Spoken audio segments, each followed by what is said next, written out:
You hear a constant loud buzz. Good for now. All right, we're gonna have to wing it today. I don't know what to say. Everybody tap the screen, like and share the live. I appreciate y'all very much. If I could ask you, if you are a subscriber, if you've never subscribed to our channel before, or if you are interested in renewing your subscription, might I ask you to do so at the new Facts HQ? Okay. You go here, FactsStillMatter.site. You can also get to the same location through the link tree that's in the link in my bio, Facts HQ. We are trying to move all of our subscribers over there just because we don't know what's going to happen with TikTok. I don't think anybody really knows, but we are going to exist post TikTok, during TikTok, whatever it might be. But there's some more advantages we have at the Facts Hub. We're going to centralize a lot of our content, a lot of the things that we discuss now. There'll be access to that information in one place. So if I could ask you guys to please consider subscribing there. You go to the HQ, you go to the hub, you'll click the perks link. It will take you right to the subscriber page. $3. You get discount off the merch in the merch store. There's some really cool shit over there. Hashtag girl dad. I am fucking zen. I am radical. Just let me pee. Mugs. You got it. I'm not up here to schlep, but we are trying to create a centralized location for all of our stuff and all of our conversations as we kind of move forward. So I would appreciate you guys helping us out. And as we get subscribers throughout the day, I'll gladly announce. Also, we have my pay apps are above my head. Facts still matter. All right. So today, before we bring up Chris, just want to let folks know, because there was a lot of churn and burn yesterday regarding the executive order about stopping funding. Federal judge stepped in last night. Oh, thank you. Federal judge stepped in last night and deemed a lot of it unconstitutional, at least put a pause on it. I don't think that fight is over. We went through the list of items that were considered, that were under the chopping block, SNAP benefits, things like that. And I've already seen people on the right claiming that it's really okay. This goes to show you how deep they have fallen. But in an effort to pay for the tax cuts, and we'll talk to Chris about this in a second, in an effort to pay for the tax cuts that they want to implement, which, by the way, the tax cuts from the first round were never paid for. So that's a goal that they have now, because it's one thing to cut taxes, but you have to also cut spending, because if you don't do that, you get massive deficits like they did the first time. So yeah, so why don't we just jump right in? I'll bring up our friend Chris, and we can dive into the Trump economy 101. Thank you for doing this, brother. I appreciate you. Hey, anytime. Good morning. Good morning. For those of you who don't know Chris, please follow Chris. I bumped into Chris a couple weeks back and was like, this guy knows his shit when it comes to the economy. I mean, I talk shit, but you know your shit. So I thought, and I sent him a few questions in advance, and maybe before we get into that, maybe you could just tell folks a little bit about your background, Chris, so we can, and again, we're going to try to keep this high level because, I love to get into the weeds on this shit, but a lot of people don't. Like, I'm a politics wonk, and I know Chris is an economics wonk, but it may be a little bit too high level. Not an insult to people here, but we'll try to keep it high level so people could understand the basics. But Oh, don't worry. When I was playing at this, 30,000 feet. And plus, you don't need to know, like, unlike Trumpers who think they're all macroeconomics, you only need to know the 30,000-foot view to actually know what's going on. Exactly. So why don't you tell folks a little bit about yourself, and we'll jump on in. Yeah, absolutely, guys. So I'm Chris. I did not go to school to learn finance. I learned it the hard way, right? 7 years prior military, I decided to go take a 90 grand pay cut to go work at a startup that I really loved while couch surfing. Startup got acquired. I worked in what's called the venture capital industry for a while, and I'm a partner at a multi-asset fund. And the only reason that I took this job is because I was inspired about helping founders with the economy that Trump is about to create, a bad one. So I've been around small, medium, and large companies, and government does have a big effect on these things. Yeah, that's very well said. I think, and I'm glad you said it the way that you did it. Right, we know the impacts. Obviously, the Avett Brothers they have a song. It's called "Head Full of Doubt," and there's one line that says, "Your life doesn't change by the man that's elected." I disagree. I love the Avett Brothers, but I disagree with that. So why don't we go back to the beginning, so to speak? The TCJA. So as we've described it to people, yes, there was a tax cut for everybody initially out of the gate. But as we saw over time, and just to level set for folks, the way tax legislation works in our country is that it's a 10-year window. And that's by design, so that only one president gets to initiate and introduce tax policy. Now, because of Trump losing in 2020, that gives him a unique opportunity to introduce two separate tax plans. And the highlights of that initially were reducing the corporate tax rate in round one, and there's talk about doing that again. So let's talk about the TCJA and where the tax cuts went, and you got it. You know where I'm going with that. Yeah, well, one, not very good as expected, but I'm going to break down taxes, right, to what you guys only need to know, right? Because everybody's like, oh, where are our taxes going to? That doesn't matter. What is a tax, right? It's a revenue for the government, right? And I'm going to keep using that statement because you're going to see this appear in every single thing that's about to happen. So the Tax Cuts and Jobs Act of 2017, right? That honestly, George Bush was the one that started creating, these crazy tax plans. So Donald Trump took that and basically 2x'd it. It was a failed attempt, right, to create more tax revenue, because that's what taxes are at the end of the day, guys, in order to pay for social policies, right, or just any policy. Like everything has a cost to it, bringing Medicaid, Social Security, and all that other stuff. So let's look at it at an onion, right? The outside of it, right, is what it costs to the deficit. Was it good for the deficit? The inside of the onion is the corporate tax rate. And right below the corporate tax rate, at the center of the onion, is the individual taxes for the tax filers. So let's start and unpeel the onion. The red ones are the best ones, by the way.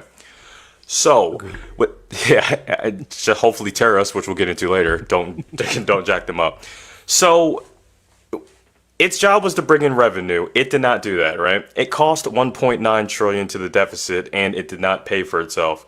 In fact, the overall revenue that it brought in was actually around 3.6 billion annually, and it cost about 3.9 billion annually for costs. So what does that mean? We were in the negative, and people thought it was the best thing ever. Right? 3.9 trillion. Yeah.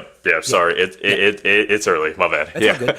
So with that being said, one, it's not going to pay back itself over 10 years. And two, it failed to do what it did. It was supposed to be this revolutionary bill, right, that altered taxes to go bring new revenue in. It did not do that.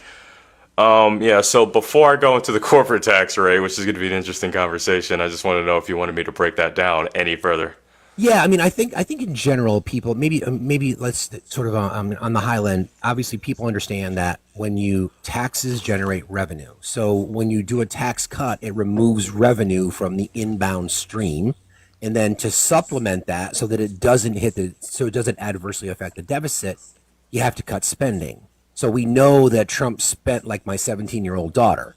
I mean, and she's not even the worst spender. But anyway, so when you cut taxes with the intent to also to lower the deficit, when you're spending on top of that, that's why we got that massive gap.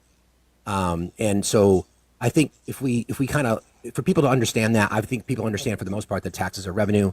Federal income taxes go to various locations. Your state, local taxes are different, but at the corporate level is really where we saw the biggest cuts. We've seen that since the 80s.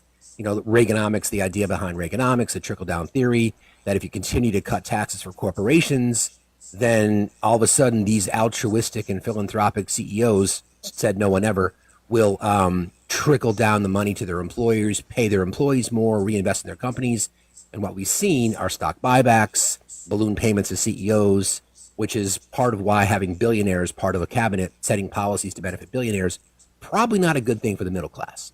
So I think what we should focus on is the impact that the TCJA had to the middle class, because we see a lot of Trumpers now, Chris, and I'm sure you talk to them as well, thinking that I had more money in my pocket. Trump gave me a tax cut in 2017. And the answer is yes, he did. But since that time, we've seen that tax rate go up. Absolutely. And the story behind corporate tax cuts is interesting because it just doesn't make sense. We've had some of our best economies ever when the corporate tax rate was around 50%. Now, guys, why is that? And why does it sound like it doesn't make sense, even though it does? We have this thing in America that we've been using for quite a long time, right?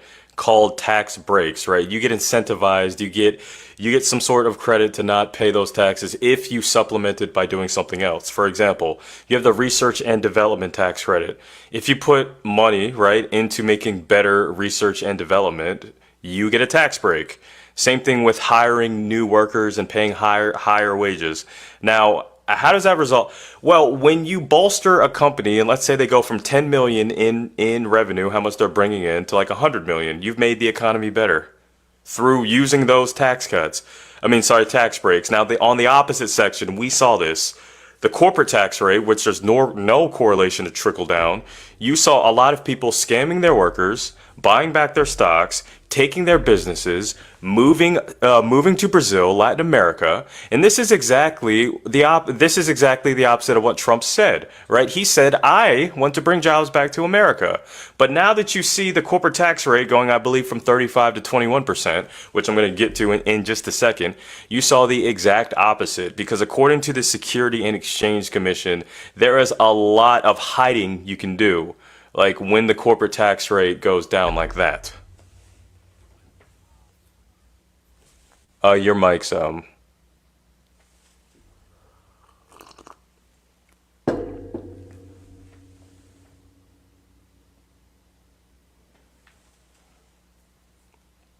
Is that any better? that's perfect. Okay, sorry about that. I just got a new sound card, and I'm still trying to work it out. Hey, man, you good? Okay. What I was going to say, that's when we see, it's one thing for the best model that I think we can use, and we can talk about this in just a moment. And by the way, Chris is joining us today. Everybody, please give Chris like crazy. I'm sure your pay apps are probably in your bio. I would imagine if people want to support you that way. A lot of people who are billionaire apologists, right, which is weird, say, well, Elon Musk paid $11 billion in taxes. Okay, sure, that sounds like a big number. Right, exactly. A big number, but it's like 4% of his worth. So I guess the question that we all have is why, first of all, why are people simping for billionaires like this? I have nothing against capitalism, but why are people simping for billionaires at the same time understanding that their tax rates are going up? So to your point, the myth that the American people have been sold as, and Democrats have done this too, as we continue to chip away at the corporate tax rate, spending continues to increase and the middle class feels the effects, right? Yes, and they're simping for billionaires because of the same ranking that you mentioned, right? So let's dive right into trickle-down economics, and we're going to see how it all meets in the middle.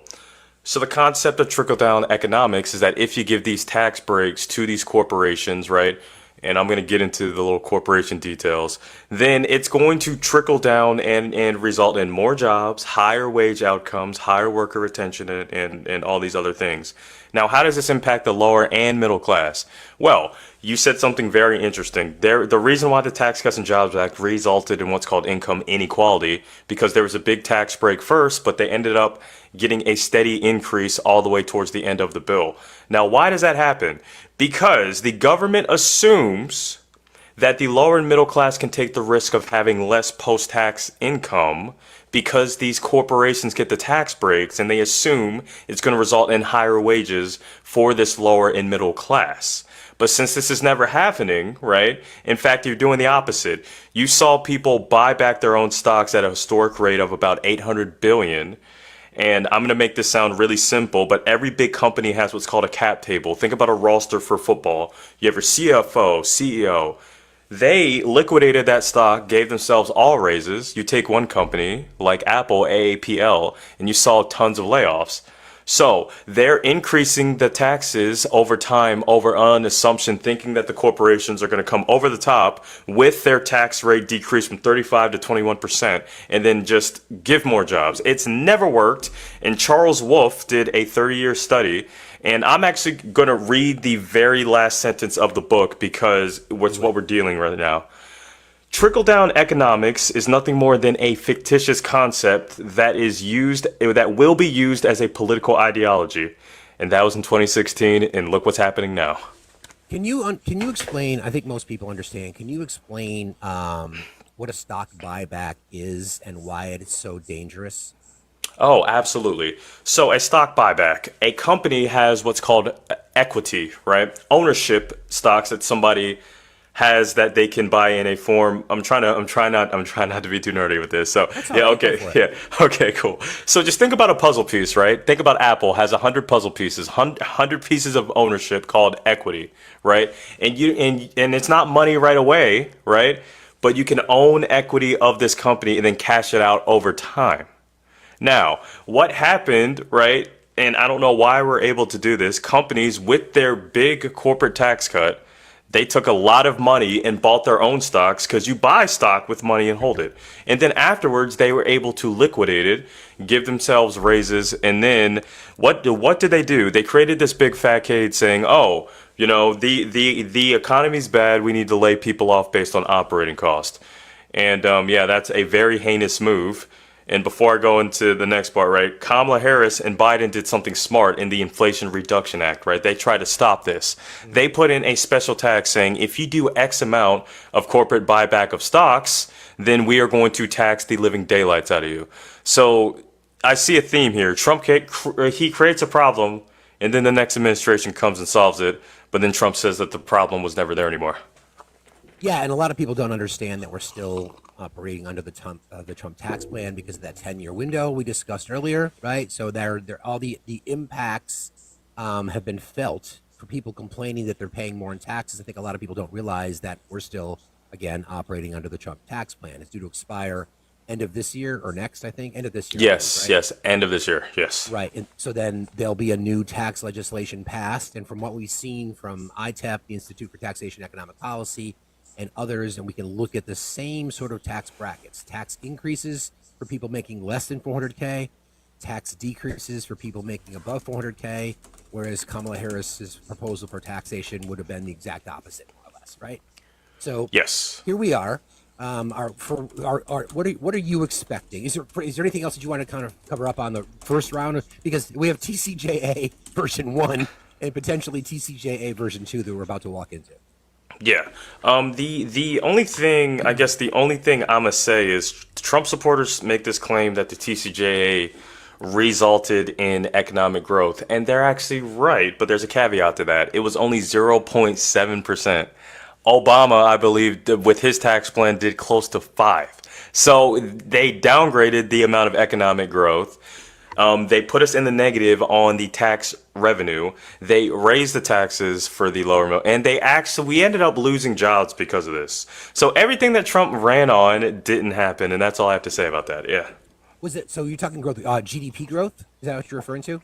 Yes, but with every bill, right, that's in this category, right, there's X amount of GDP that you can credit to it, right? So with Obama's tax plans, he credited about 5%. Trump 0.7, which means that ended up with a decrease. Right. And as we get record deficits, as we're, as spending contributing to inflation, all those kinds of things. Okay. So now we're approaching, TCJA round 2. And from what you've seen, Chris, from the proposals that I've heard talk about as they continue to chip away at corporate tax rates, I don't think it's a coincidence that there's a lot of billionaires in his cabinet that will take advantage of these continued reductions in corporate tax rates. Is that what you're seeing as well? Yes. Now, with the provisions in the Inflation Reduction Act, which, as far as I know, right, is still in place. Trump's been throwing around executive orders like they're Uno cards, hasn't been touched. So, in his last stand, to protect America, Joe Biden did actually put in a measure. We probably, thank the Lord, we probably won't see anything crazy like 800 billion buyback of stocks, but lowering the corporate tax rate lower is going to be dangerous, especially right now. Yeah, I mean, the one thing that I saw in the Inflation Reduction Act, I think that we do need to discuss at some point is removing the cap on pharmaceuticals that affects older Americans and folks that are on, prescription drugs. That's a big element. That's a large. I mean, again, logic would tell you that why would you do something intentionally to harm the American people? And the answer is greed. The answer is you've never cared about the American people to begin with. We can unpack that for years. But to your point, as we continue to chip away at the corporate tax rate, the myth is that corporations are reinvesting. Now, some are, sure. We know that some are, right? But by and large, it's stock buybacks. It's balloon payments to their executives.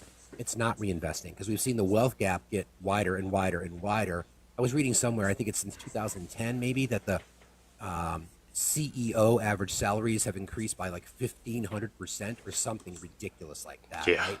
As we see the wealth gap getting wider and wider. So that theory of trickle-down economics, it's not even opinion anymore. We know that it just doesn't work. Has never worked.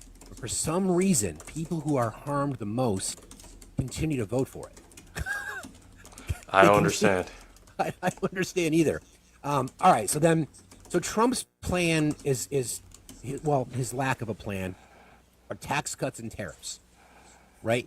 So in his mind, tariffs will pay for the deductions in revenue. So, for example, with these tax cuts, it's in his mind that if we tariff the shit out of our partners and non-partners, that we can make up that revenue. I read recently where the tax cuts will roughly cost us between $4 and $5 trillion, and at the best estimates, tariffs may bring in around $2 trillion to $2.5 trillion. So there's already a $2 trillion deficit there.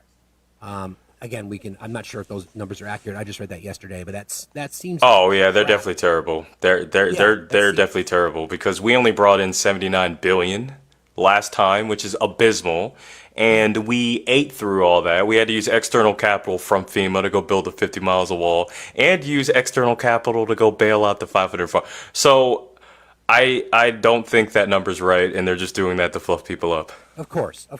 So I know we know. So maybe unpack tariffs a little bit. I think most people, because they spend time here and they spend time with other live creators, and we talk about tariffs, but we're not experts. So I know that our country has a history of tariffs. Is there anything else on the tax cuts you wanted to cover off on before we shift to tariffs? Oh no, man, it's all good because I wanted to trust me. I don't want to get into like tax codes. We just want to keep it 30,000. And guys, anybody in the comments, guys, type a 1 if you understood what we talked about because I don't want to get into the things that we don't need to know because you just need to look at the shell and just take a quick look inside. But exactly. Yeah, I'm good on that. Yeah. Okay, I guess we'll summarize by saying corporate tax rates at reduced at the rate that they're reduced are not beneficial for the middle class.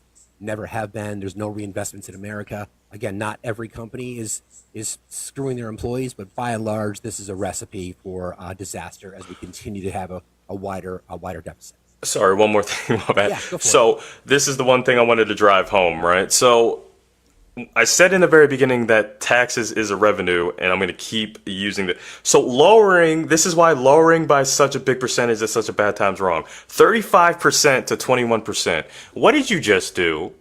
You just created a lack of revenue that somebody else has to compensate for. So how is that compensated with, right? Because the difference between 35 and 21%, somebody has to pay for that because that's missing revenue to the government. That also comes from people's taxes, right? That would have been fine if people do it 5%, over 4 years, year over year, that's fine. But somebody has to pay for that. Thank you. Okay.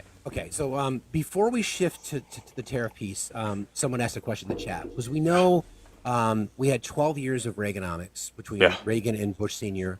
Clinton comes into office. Now, I know the world changed. There was the start of the tech boom. There's a lot of different things economically speaking, right, in our country. But Bill Clinton left office after 8 years with a budget surplus. So reduced the deficit and gave us a budget surplus. So I don't know. I can look this up, but his impact on corporate tax rates then, because we were bringing in revenue, obviously. Mm-hmm. So I think people ask the question, how did he do it? How was he able to? And I have a theory. Obviously, there was investment in the middle class. There was incentives for entrepreneurship, which, as we know, job creators typically come from the middle class and entrepreneurs. But in your experience in studying this stuff, and if we can move past the topic if we have to, but what was it? What was the key to his economic plan that helped not only reduce the deficit but give us a surplus? Oh no, I absolutely love this, right? So he, for the first time, right, that we've seen, he actually raised the corporate tax rate very aggressively, right, to 35%, right? From what? You remember what it was? Actually, I don't off the top of my head. It was around 30. It was pretty, like you said, it was pretty significant. Yeah. And actually what we saw there, and according to the CPA SEC, right, this is when like the first, a lot of these complex tax breaks actually started rolling out, right?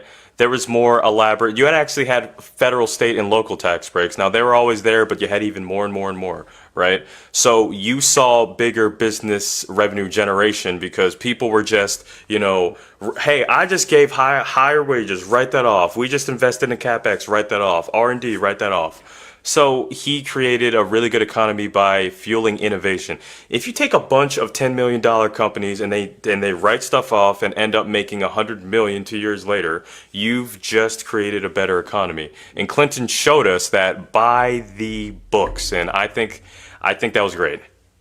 Yeah, that was a great. That was again, like you just said, it was tech innovation. So there was a lot of advantageous elements that were happening organically within our economy that helped contribute to that. But if he was under the mindset to continue what we had just seen, continued decrease in the corporate tax rate, we would not have seen what we saw. So then you get 12 years of Reaganomics, increase the deficit, more wealth inequality, gap gets wider and wider, bigger deficit. Bill Clinton comes in 8 years, raises corporate taxes, gives us a budget surplus. W comes in, does the same thing that Dad did, more corporate tax cuts, reckless spending, puts us in two wars, targeted recession. Obama comes in, bails out the banks. In hindsight, I'm like, damn, I wish we didn't have to do that. But I get it. I understand why we had to do that because the economy would have crumbled. The economy was humming again. Trump comes in, more corporate tax cuts. So there's a cycle here, right? We see the cycle. So here we are, about to enter into the news phase, and Trump talks tariffs. And I know, briefly when you joined us on Monday, we have a history of tariffs. I think a lot of people point to the time post-Depression or prior to the Depression, which kind of led us to the Depression, of using tariffs as opposed to income tax and things like that. So you want to talk a little history of tariffs and why strategic tariffs can be good, but blanket tariffs are no bueno? Absolutely. So you're going to hear the Trumpers saying we once ran on tariffs, right? Solely, and that's actually correct, right? In fact, so much so we owe tariffs to Britain and the Ottoman Empire back in the day, which a lot of you guys don't realize that's the only other empire that we've actually owed taxes to for a good reason, right? Because the Barbary States was a big trade route back then. But then we get into the period of having social programs that cost, more money that tariffs couldn't compensate for, right? When Social Security first started laying out, when people were first started looking for like proper workers' compensation and things like that. And that's what tariffs couldn't account. And on top of that, we started producing more of our own commodities and all these other things. So when did tariffs stop working, right? It was around the 1930s when we did this act called the Smoot-Hawley Act, which was blanket tariffs across the board. Now, I'm not going to say that the Great Depression, right, was the sole reason of this, but check this out. Since tariffs or duty, right, since I'm an old-fashioned like finance dude, I'm like I said, taxes are revenue. I'm going to keep saying that. Watch this. So it's a tax imposed by the government on goods that are imported from other countries. Problem is, other countries have the right to what's called retaliatory tariffs. Now, how did this result in the Great Depression? Well, we were isolationist at the time, right, which means we were doing very little importing at all. So who is paying that cost, and who pays the cost anyway under tariffs, regardless of being isolationist? It's the actual customer. I'm going to tell you guys why. There's this concept called price pass-through. Who's the entity, right, that has to account for the tariff first before it gets to the consumer? That's the business, and it's what you call an input cost. So the business has two options. They get slapped with a tariff. Are we going to increase the price of our goods, pass it on to the customers, which they normally do, or what they could also do, they could lay a bunch of people off, right, off of payroll, right, which is one of the input costs they have to account for, and then they can give it to the customer, at a decent price, but that business won't be around for so long. Right. So with that being said, that's what happened every time we do blanket tariffs. And why are blanket tariffs bad? We don't have the capability, right? Moving past 1930, we don't have. Before you go down that road. So when we're talking blanket, just for people to understand, blanket tariffs would be anything and everything coming in from a trading partner. Everything. 100%, every single thing. Like in college, for example, I used to say cover it with a blanket and call it furniture. So that's the idea. Everything that comes in from a country would be considered tariffed. Sorry. Oh yeah, no, it's all good because trust me, these MAGAs, they don't even know. It was one of the most highly searched terms on Google right after the election was over because of them. So, which is sad, by the way. So moving forward past the 1930s, right? Now we're in the age where we do a lot of importing and exporting. We still don't have the capability, right, to produce everything here in the United States, and that's fine because we can import it. Now, what happens when you slap a blanket tariff on something that we just don't have here naturally? Minerals. We import 95% of our uranium. Well, guess what? The other country is going to retaliatory tariff, and it doesn't even go directly to the business this time. It even goes more to the customer. And then you have this effect. Trump says that it's a negotiating tool. But now you have these things that I haven't seen so much in a while called export bans. They're like, no, we do not agree to the terms and conditions. So now we will just straight up ban things, which means 100% of that price increase goes to the business and the consumer because the business has to compensate without this commodity and source something else. And then the consumer, like with the phones and the LED screens and all these other things, has to figure out how to live with the 2x price. And before I get any further, I just want to know how much you want me to break that down. Yeah, I think I want you to. I think Yeah. so. What people? So again, at 100,000 feet, I'm going to go up a little higher. Yeah, let's do it. Consumers pay the difference. And do you think? And I want to get in. I want you to unpack a little bit more. Do you think that the intent of the Trump administration using tariffs is the expectation that American consumers will still want the goods, even though there's a 2x increase in price or more? And because there's a 2x increase in price and more, obviously corporations are going to become even more enriched. Billionaires will get richer and richer. Corporate profits will skyrocket. Is that kind of what you? Because otherwise, you're not going to make up. As you explained earlier, you're not going to make up the revenue gap. It's impossible. There's just no way. There's not enough. There's not enough inbound. What's so 1.3 trillion dollars? I think is the revenue from. I think it's 1.3 trillion dollars worth of goods that come in between China, Mexico, and Canada every year, something like that. I could be way wrong on that. So then imagine a 25% blanket tariff on all that product. Let me go back to my question. The question I'm asking is, do you think the intent of anybody who wants to impose blanket tariffs is to enrich corporations? Otherwise, why would you do it? Yeah, so there's this thing saying like, oh, if we do tariffs, we bring manufacturing back to America to disincentivize people from paying higher prices because look, they're like, if you just build a factory, make it here, one, this is the American dream, and two, you can avoid paying the price. The problem with that, on average across any industry, it takes about 10 to 12 years to build infrastructure, and that's assuming you have everything.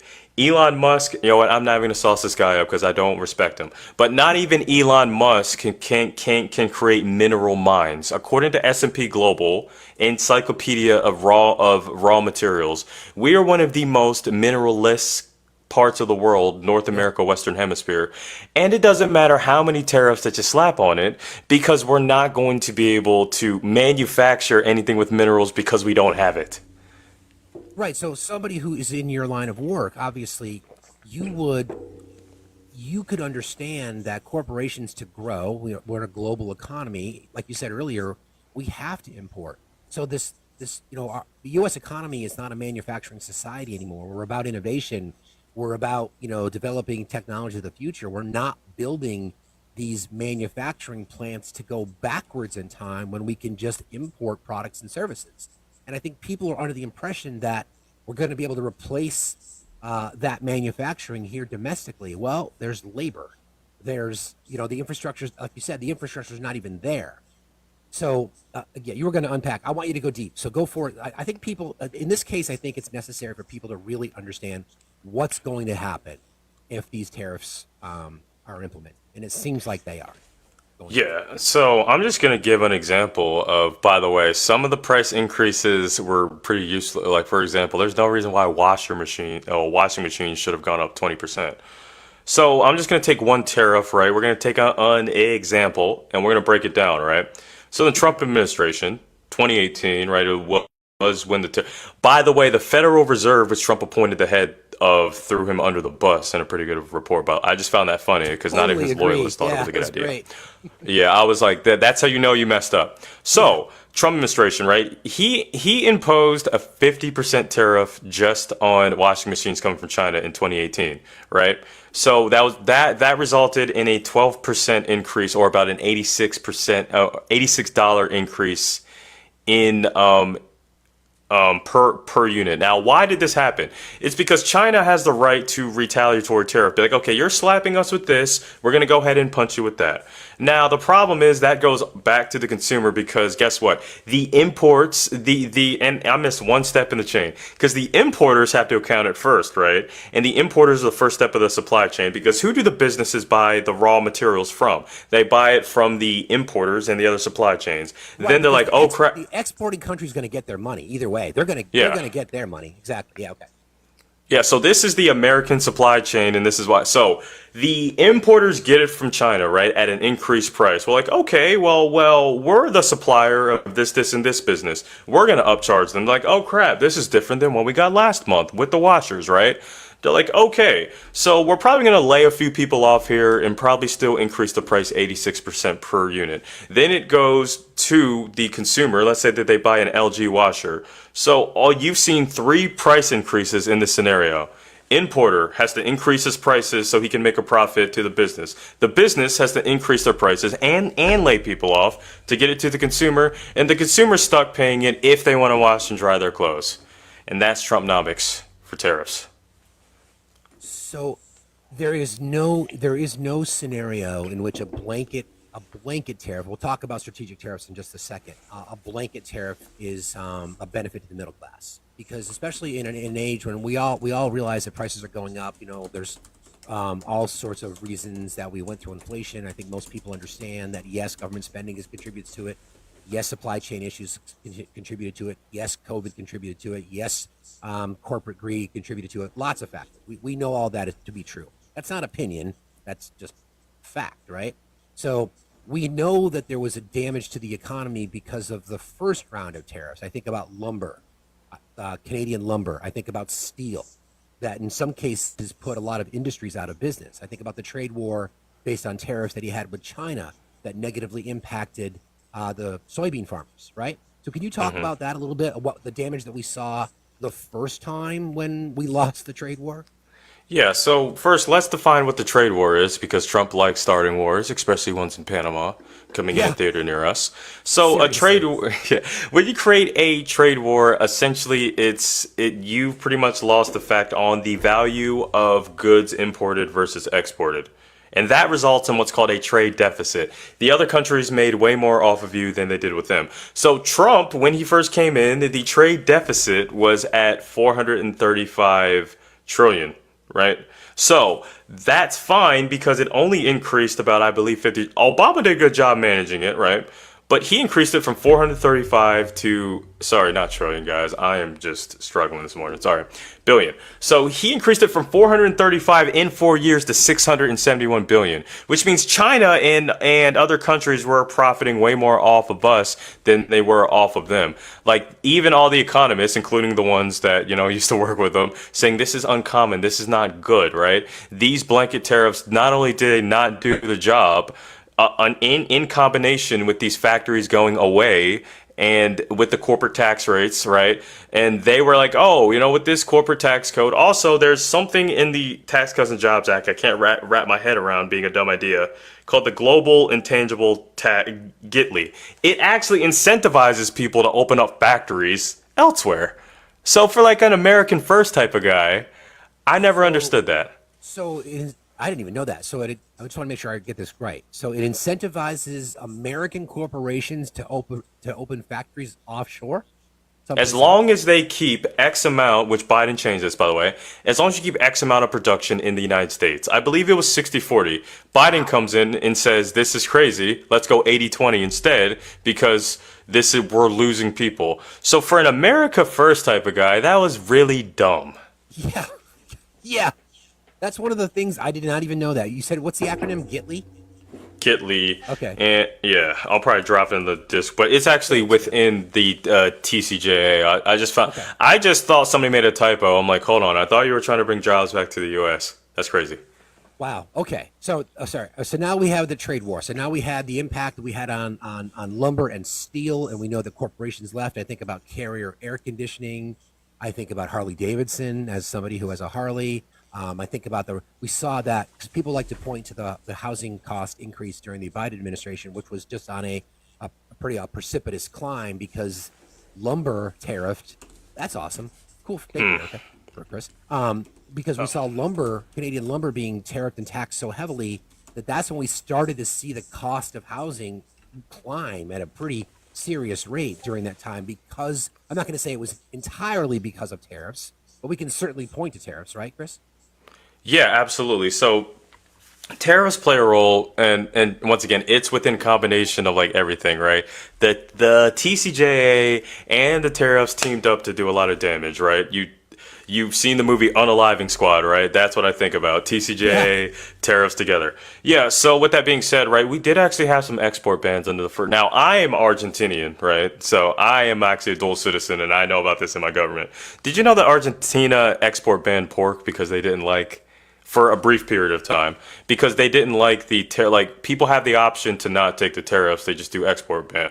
So yeah, that. Right, and in combination with Section 111 tariff, that's wood, and then steel, because a lot of people don't realize, right? They're like, why are we getting steel from China? Well, China actually makes better steel for like making towers and things like that. And considering we don't want buildings collapsing to keep people safe and to like the commercial real estate boom, right? Sometimes we have to source better quality, and that's okay. But Trump doesn't think that's okay. So this next time around, right, when he slaps the tariffs even more higher, we're probably going to see a bigger cost of steel, and that's bad because we're commercializing. We learned our lesson from co-working spaces from C19, and now we're building new things and making things a little bit different. But this is not how you do it with tariffs, though. Yeah. So the impact on the trade war with China is that China, soybean farmers are impacted. So the damage that was caused by Trump's trade war, losing it, then caused him to have to bail out the farming industry. But at some point, in a lot of cases, it was too late. A lot of small family farms went out of business because of that. So the retaliatory element, and you're starting to see that more and more now. You're starting to see, and I talked a little bit about this yesterday. Everybody, please keep tapping and sharing. We're talking to our friend Chris. We're talking about the Trump economy and what happened the first time, what we can anticipate again. We've broken down the TCJA round 1, TCJA round 2. We're gonna see more corporate tax cuts, and we're also we're talking about tariffs now. But I lost my train of thought. Farmers, right? So had to bail out the farming industry, so that you realizing that the impact of what you told the American consumer was going to be a win, and then quietly they had to bail out the farming industry. So it's almost like he's the poison and the cure, right? They bragged about bailing out the farming industry, but they caused it. Their tariffs caused it. So, and now you're starting to see, because of China, that's where I was going, because China is just kicking our ass from a technological perspective. They're advancing, leaps and bounds. They're deep-seek AI. We were having a little bit of fun with that last night, but you're going to see a lot of westernized nations saying, I don't know if I can rely on the United States as a trading partner much anymore. So China stands to benefit even more than they do now. And I think as the American first people, for people to think that we're going to be able to replace all this manufacturing that we get from China and Mexico and other places in Southeast Asia, it's just impossible. So there is no other way to describe this than it punishing consumers, right, Chris? Yeah, punishing consumers, and what I'm about to say, right, is a dark outlook on the future, but I'm a man of honesty here, right? We are innovating with AI at an extreme rate, and it's creating what's called a 5x energy deficit. Right, we have all this AI power plants being made for good reason. I think AI is doing a lot of good things right now, especially in healthcare. Yeah. But what does that require? The ability for us to generate electricity at a faster and efficient rate. And you're going to see how tariffs rolls into that. How do we do that? We figured out how to do that with nuclear energy. Amazon just bought $500 billion worth of it, and hydrogen. But the problem is we import 95% of our uranium from other countries because it just doesn't happen here. Same thing with hydrogen cells. But what does Trump want to... And gallium too, and other... Gallium, yeah. But what is that? So if we import 95% of our uranium annually and Trump was to put a tariff on it, we're not going to be getting very favorable terms with uranium, which means the rich people, right, are always going to have power. But now we're running into a very dark outlook where if we don't figure this out and which means don't do these tariffs, the lower and middle class are going to have an energy crisis where they won't be able to afford power. Now, this is a little bit more in the future, but this is something, as we build more AI data centers and things that need more power, we need to think about this. And if we just not had tariffs on uranium and hydrogen, then we wouldn't be talking about this. Gotcha. So so it is affecting all walks of life. When people think about today, right? They think about today. They think about their TVs. They think about all the things that the devices that we're talking on right now. All these little things. That's one thing, but it's also about the future. Because, like you said earlier, we do not have the raw materials to produce the things that we as consumers need. And we as Americans, because we're so entitled to have everything that we need at our fingertips, when we're inconvenienced by things, we cry, we complain. When we have to pay a little bit more at the pump, we bitch and moan. I don't recall a time in history. Maybe you do, Chris. I'm a little bit older than you, just a little bit. I don't recall a time in history when prices went down. They don't go down. There are cause and effect. We saw COVID have an impact on things, that's just a once in a lifetime, hopefully once in a lifetime kind of thing. But prices don't go down. So imagine being a loyal Trump voter and you buy into the theory that tariffs are going to lower your prices.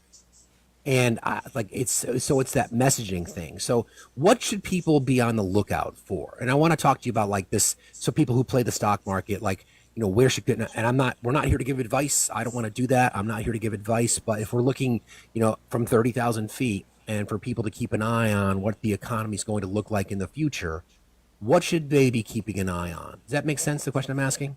Yes, and there's a compound effect, and it's going to be very, very subtle, right? Any company that's what's called a hard tech company, not software, it uses hardware. You're going to see those creep up slowly, and you're going to wonder why. But the media is not going to tell you, right? Any new innovation that's like hardware only, you're going to be like, wow, this model was a little bit more expensive than it was, maybe in the Biden administration. But knowing our media, they're not going to advertise that, right?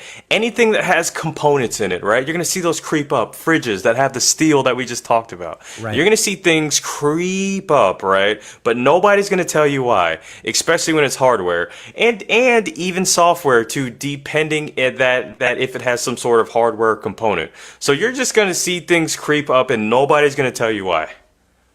Yeah, so we should expect the pain. I think we're starting to see companies leaning in, trying to buy in advance of inventory to try to stock up prior to prices going up. But we know that corporate America aren't the most generous and altruistic lot, right? So they may start to justify price increases in anticipation of something that hasn't happened yet, right? So you were talking before about the history of our tariffs and how the damage that it caused. So we're sort of seeing history repeat, and we talk about historical references a lot. I'm glad you brought up isolationism from the political specter.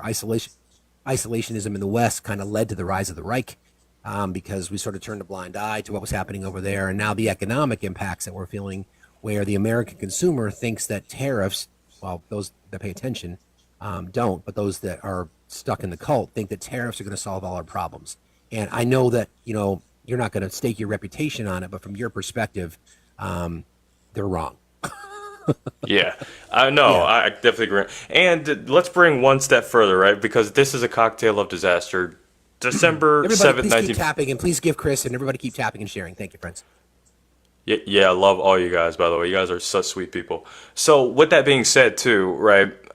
Tariffs also do have a cocktail effect that could result in bad foreign policy and war. Quoting World War II. How do we get dragged into World War II? Technically, Japan Pearl Harbor. What did we do a few years prior? We did tariffs on oil and then a straight up embargo, and they decide this is BS. We are going to attack mainland America. Correct. Now, how is this going to work on the world stage, right? Well, we almost saw it happen with Colombia, but luckily that got diffused a little bit. But still, President Gustavo is my guy because he called Trump a fascist. I'm like, yeah, let's go. That's my boy right there. But yes, we could get into a resource war, right? If this goes south with a bigger country anywhere else in the world. So a lot of people don't realize that that's on the table and it's happened before. I'm going to bring up my mod, Jess. We're going to just do some quick mod announcements. We'll give Jess a chance to let everyone know what's going on. Good Hi. morning. Appreciate you Good being here, Hi. friend. It's so funny because I'm always yelling at Chris to lower his mic, and then I had to tell you to raise your mic today. I'm always like in the back. I'm like, Chris, you have to lower your mic. You're Mine is up. screaming. High as it can go. All right, guys. So you both look very handsome today, by the way. Thank you for all this amazing information. Thank you for objectifying me. Bring it on. I'm happy to Yeah, have it. No listen, it's problem at about all. time, right? Tables have turned. I'll objectify you all day. So there's 1,000 people in here. We are just getting to 100,000 likes. I don't understand what you guys are fucking doing in the background, but I need you guys to tap the screen, fill the bar at least like 3 times each. That would be fantastic, so we can get this back on the For You page because it looks like it just fell off for some reason. I don't know why.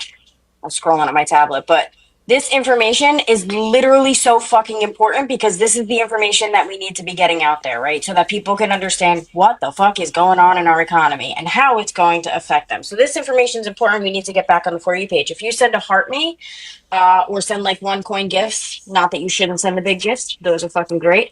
But send the 1 coin gifts because those get you on the For You page. If you can share out the live, that would be fantastic. It's down there right underneath Chris to the right hand side, the little arrow, and then just hit copy link, or you could send it to everybody you know because everybody needs this information.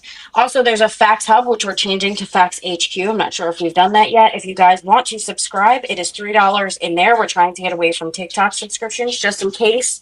I know you guys won't get the cute little emojis anymore. But this is the best way to do it. So when we do our subscriber benefits, you guys can benefit whether TikTok is here or not, because we are going to be continuing this work outside of TikTok, whether it's here or not. We are streaming on YouTube right now. So please go subscribe. We're getting up there in subscriptions. I don't know if you saw or not, but Yeah, it's up there. it's We're going doing up. good. We're doing Um, great. Okay, that's all I have. Thank you, Jess. I appreciate you. No, thank you. You have a good day. Thanks, You too. Jess. Bye-bye. Bye. Bye bye. Okay. Thank you, everybody, for that. I appreciate that. Let me just check, see if we've got any new subscribers today. Thank you for Pepper. Thank you for Mrs. Pickles. Thank you for Hoo Hoo. Thank you for Nikki for joining our team. Appreciate you guys very much.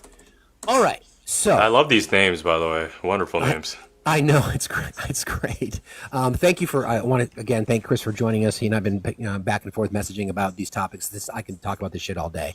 I'll take as long as you can stay, or however this goes. Hey, I can stay and I can talk about foreign policy too. I'm an expert in that, man. I am here for you today. I cleared out a good amount of my schedule for you today. I appreciate that, folks. If you have questions, I know that's a couple of requests, but if you have questions, mods, maybe if you're in the box and you have questions, we don't really want to debate necessarily today. If you have questions about this topic, let us know. All right, so let's shift gears a little bit and talk about, well, not really, the good side of strategic tariffs, Chris, because we talked about the bad about blankets. I think we can all agree that a blanket tariff is it's not an economic solution. It's just laziness. It's just fooling your consumers to think it's something good. So let's talk about strategic tariffs a little bit, how they can be a positive, and the fact that they've been used a lot. Absolutely. So the concept of targeted tariffs is the complete opposite of what I said, all right? We target commodities that we have firm control of the housing, of the production and the distribution. So now it's the opposite effect, right? Okay, like we have something that China doesn't have. Right, so they don't retaliatory tariff 9 times out of 10, and we bring in more revenue, and they bend the knee to us, quote unquote, and they still get the commodity, but we have the favorable term this time. So the trade war that happened, it would actually, if we did targeted tariffs, it would actually eat into the deficit and decrease it. Okay, so then we've seen, like for example, can you give an example of people where a targeted tariff is a win? Yeah, I'm actually on S&P Global because I don't want to misspeak. Sorry, I've been so ingrained on how blanket tariffs don't work that I forgot to look at targeted tariffs because No, that's okay. I mean, it's been such a long time. That's No, why. it's fine. I Yeah. mean, it's so basically the idea Yeah. behind it. To Chris's point, is that there may be particular industries. Like I think about EV cars, for example. Oh, I've got one Biden did actually. Yeah, Yeah, that's cool. so yeah, a targeted tariff that he did strategically right after he did the Chips and Science Act. Yeah, we have the means of production now for semiconductors, and we're going to continue to increase that all the way to 2030. That's something, right, that we make more to other countries. That's a perfect example. And guess what facilitated that? Good legislation and not something dumb like the TCJA. So we've been going about 10% Y over Y, year over year, to semiconductors. So he did slap a brief tariff on that. But imagine about 5 years from now when we're doing that 30%, we slap another one on there. Oh man, we're making some bills from these other countries instead of paying more bills to other countries. Yeah, I mean, so again, there's advantages, and like, and it's almost technological advancement specific. Like as new industries come into play, we know this ridiculous sense of American excellence. We need global partners, and we talk a little bit about China, about how they're, the deep seek for developed for $5.5 million, showing that something like that, as sophisticated as that, whereas you have Stargate and $500 billion now looking for investments for OpenAI and ChatGPT and Google Gemini. As somebody who's in venture capital, you're going to be like, hey, okay, let's go. But Well, guess what? They don't have the money, by the way. I was going to say, but they Yeah. don't have the money. Exactly. So I guess what we're seeing when we see China, because what this sort of TikTok, the ups and the downs of TikTok, I think people went to Redno. I just kind of wanted to peek in. You can see the Chinese tech, society there. People, it's always been a mystery. I'm not going to sit up here and defend China's civil rights because it's disgusting and horrible, child labor, etc. But they are advancing at paces that we are not advancing. And that's why you're starting to see these trade wars that Trump is promising, these blanket tariffs. Every time somebody says something that he doesn't like, you get a tariff, and you get a tariff, and you get a tariff, and you get a tariff. And like Western Canada has said, you know what? I don't know if the USA is such a reliable trading partner anymore. So they're shifting they're maybe increasing their trade with countries like China. So that's a negative effect on our economy. That's not even necessarily specifically tariff related. It's more about global trade, right? Yeah, and the problem with Canada, well, I'll go Canada, then I'll go China. The problem with Canada, they've been one of our biggest trade partners and suppliers of oil, like 51%, I believe. Yeah. And they've actually threatened, like the government's threatened numerous times to export. But so the thing about, and this will go into gas prices, but also tariffs. We have a best and we have a worst case scenario, right, with tariffs, right? And they're both really bad. Just pick your poison. One, with the tariffs, you're going to see a 25% increase per barrel of oil, which increases gas prices. Or we just don't get any at all. Both of these options are on the table and they're both really bad. And that oil is going to go to China and other countries as well, and we don't get it, right? And with China, right, they learned their lesson.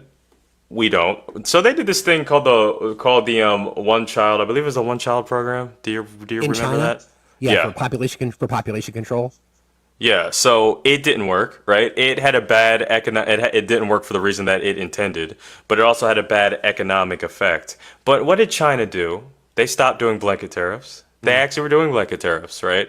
And they were actually open despite they house about, 1/8 of the world's population. They're like, hey, let's lean up a little bit on the migratory policy so we can get more skilled workers in the AI sector from the Indochina area that's located directly below, which, by the way, he's all about not having immigrants, but the AI boom of 2021 wouldn't be possible with the amount of engineers coming from India. So H-1B China, visas, H-1B Yeah. visas, etc. Yeah. yeah, which Trump only conveniently started endorsing. So with that being said, China came in a boom doing the exact opposite of what Trump did. Okay. All right. So I think, and we can go back to that a second. I'd like to shift gears and just talk a little bit about, I mentioned this to you when I sent my note about the potential for the Harris economy, and Yeah. just the fundamental differences in tax policy, the fundamental differences in how her tax policies would benefit the middle class. But in particular, I want to talk about one talking point. I didn't mention this to you in my note, but it just popped into my head about unrealized capital gains. And how that became a talking point from the right. Right? Oh, beautiful. Yeah. Can you touch on that? I would really appreciate that, man. Yeah. So even with unrealized capital, We can get into the entire Harris tax policy in a second. Oh yeah, perfect. But I think this one is that was something that was used against her. So when it comes to one, right, we're gonna do the onion again. One, it was only meant for people that make, $100 million and above, right? It's either net worth, assets that are illiquid, meaning they didn't have access to it right away anyway, right? They would have to cash out at the end of 10 years. And guys, here's the thing about unrealized capital gains. They still get breaks on it anyway. There's tons of things in the CPA playbook, somebody could take a lateral transfer, swap one asset for the same price, and you don't have to pay capital gains anymore. So capital gains would have actually provided us with a lot of tax revenue, and there is no evidence, because they made the claim that it would disincentivize investors to invest in the economy in the S&P 500. We have no evidence of that. And you know why? Because when an investor invests in a long-term asset, you get penalized or lose all of your money if you take it before it vests. Now, the price of losing all your money does not supersede the very small price of the unrealized capital gains. The right are just painting this like it's the worst thing ever. Okay, makes sense. Like you said, there's loopholes already built in. It would have been it's something that's just been we've had before. All right, so some of the highlights of the Harris economic plan was the reduction in taxes for the middle class. I think $400,000 roughly was the number. You make below 400K, roughly speaking, you get a tax break. Another element that they offered was $50,000 for subsidies potentially for entrepreneurs, for small business startup. $25,000 for first-time home buyers, things like that. So can you talk about those and why? First of all, if there's any myths to those, the pros and the cons, and then just a fundamental difference as to what middle-class tax cuts do for our economy on a whole, and why those particular incentives were such good things for consumers. Yeah, I'm going to start with the housing because it just makes me mad because there was just some straight up lies going on. So she just wanted to increase the amount of tax credits for the first time home buyer. We do that already in many states, right? It's not as high, but guess what though? We have quantitative evidence from HUD and from housing for years saying that people that get some kind of tax credit, right? The amount of evictions and missed payments go down by almost 50%. So imagine if we increase that number. We would have less evictions, right, for that population and a better housing. It's just that the right doesn't like to provide data, so they straight up lied about that. Everything says a homeowner that doesn't get any sort of tax credit versus one that does, the one that gets a tax credit will always pay their stuff on time for the most part and have less evictions by 53%. I think that's amazing. The right think that's dumb for some reason. And then that sort of led into one of her plans was, I think the number was 3 million affordable homes. 3 million new houses? Yeah. Right. So then that obviously we know that there's a housing shortage. We know that, due respect, my friend, a lot of VC firms buying up a lot of single family houses and things like that. Not VC firms, not VC firms. I was gonna correct myself. A lot of corporations buying up a lot of these single family houses, right? Which creates, that's because of shocker, economic policy from Trump and others to allow that to happen by deregulating that, which made it possible for corporations to buy up a lot of these single family houses, not put them back in the market, jacking the rents up, which forced other landlords to raise their rents. So adding more inventory, by and large, supply and demand, would in theory lower the cost. Not a lot. We know how expensive it is, but that was another potential win for the Harris administration, right? A potential Harris administration. Yeah, that would have been an amazing win because the Dodd-Frank Act, which I absolutely dislike, what a lot of people don't realize, because there's always second and third order effects, they now have 40% of all the housing supply single family, right? And a good majority of multifamily. So when you have that much market share, who sets the prices that eventually goes down to the interest rates and other things? It's the corporations, right? They set the standard that we have to compensate for. But what happens when you create new houses that corporations don't buy? Now that power goes back to the non-corporations. And that's what would have happened, right? With 3 million new houses, which would have been stellar.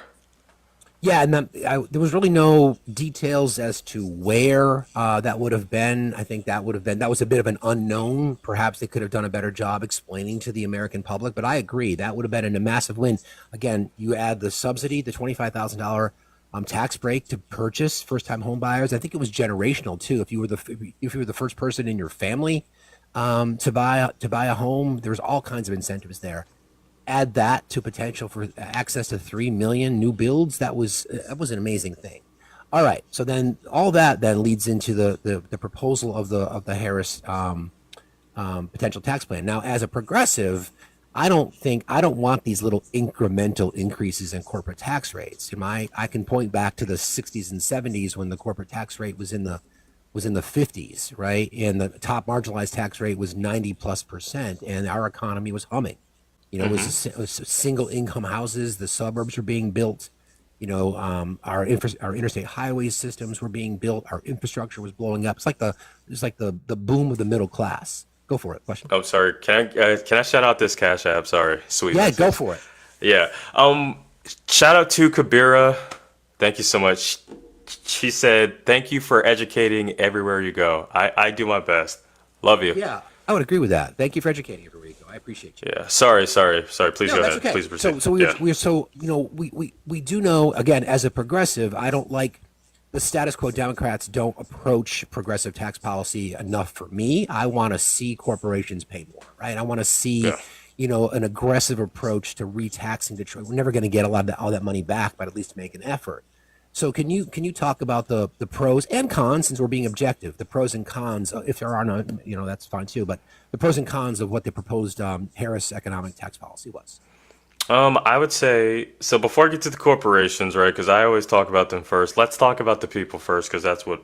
So we already talked about the homes, Right. Child tax credit. You're talking about aggressive change. That would have been a big one, right? A big change. It's about a $1,600 increase. I believe 2,000 to 3,600. Correct. And Kamala Harris was actually one of the people that was in Senate at the first one and that influenced that one. That actually, it was only for a year. I have no idea why, but it actually decreased child poverty by 51%. 51%. So imagine what a $1,600 increase would have done, right? Let's focus on that for 1 second. I want Yeah. people to realize that one of the changes that's being made to the Trump tax policy is to lower the corporate, or to remove the child tax credit, which harms families. We saw a lift 51% because of child tax credits. 51% of families lifted out of poverty. That, again, what's the point other than to harm people? Sorry, Chris. Yeah, and he doesn't care about children through school safety board too. It just keeps getting bad. Yeah, so we're probably, with that plan, we probably would have seen anywhere from 70 to 80%, because not only did she increase that amount, but she also had a $6,000 tax credit for the first child for the first year of the child's life. So we probably would have saw a 70 to 80% decrease in child poverty, pending other conditions as well. That's crazy. That's Yeah. crazy. And then the 400,000, I think that's the number roughly, above 400K tax increase, below 400K tax decrease. Yeah, so Is that what you read into your policy? yeah, Tax Foundation does a good longitude on that, and the budget and the Penn Wharton model, which I love how supposedly the place Trump went to school throws him under the bus. Love that for him.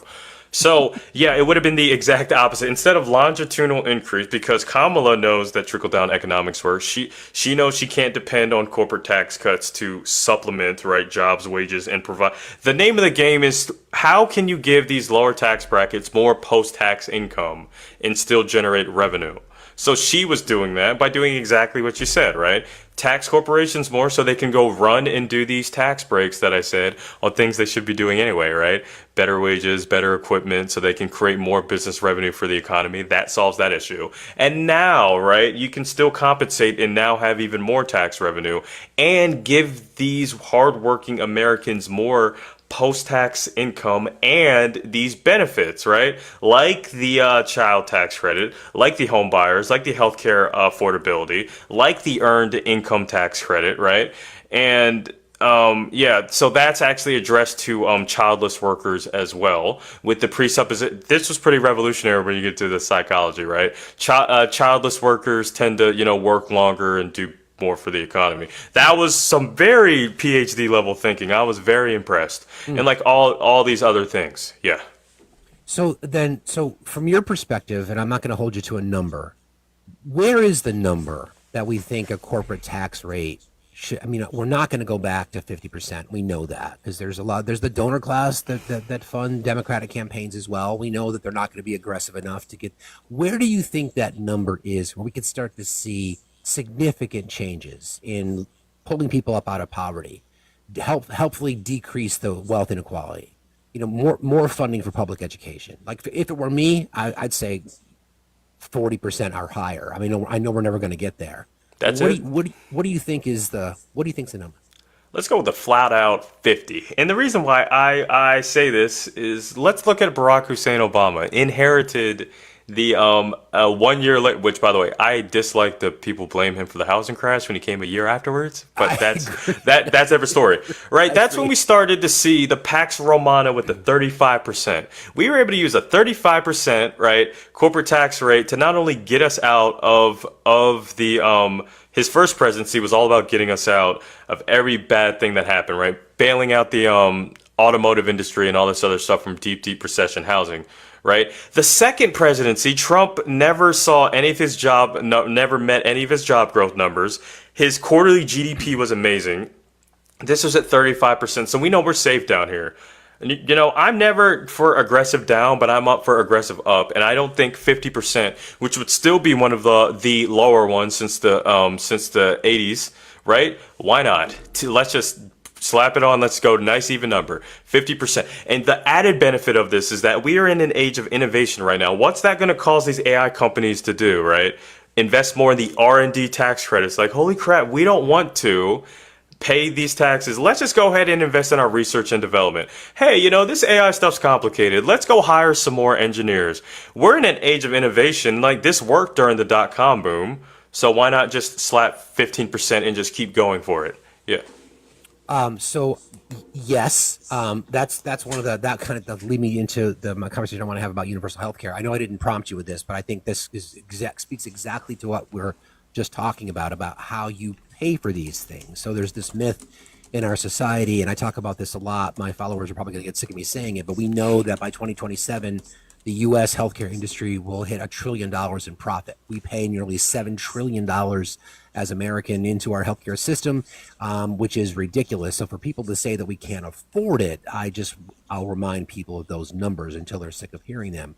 Yes, we all understand that a tax increase would be required to have universal health care. I know Bernie has talked about taxing Wall Street speculation. I know Bernie has talked about raising the corporate income tax so that we can do these kinds of things.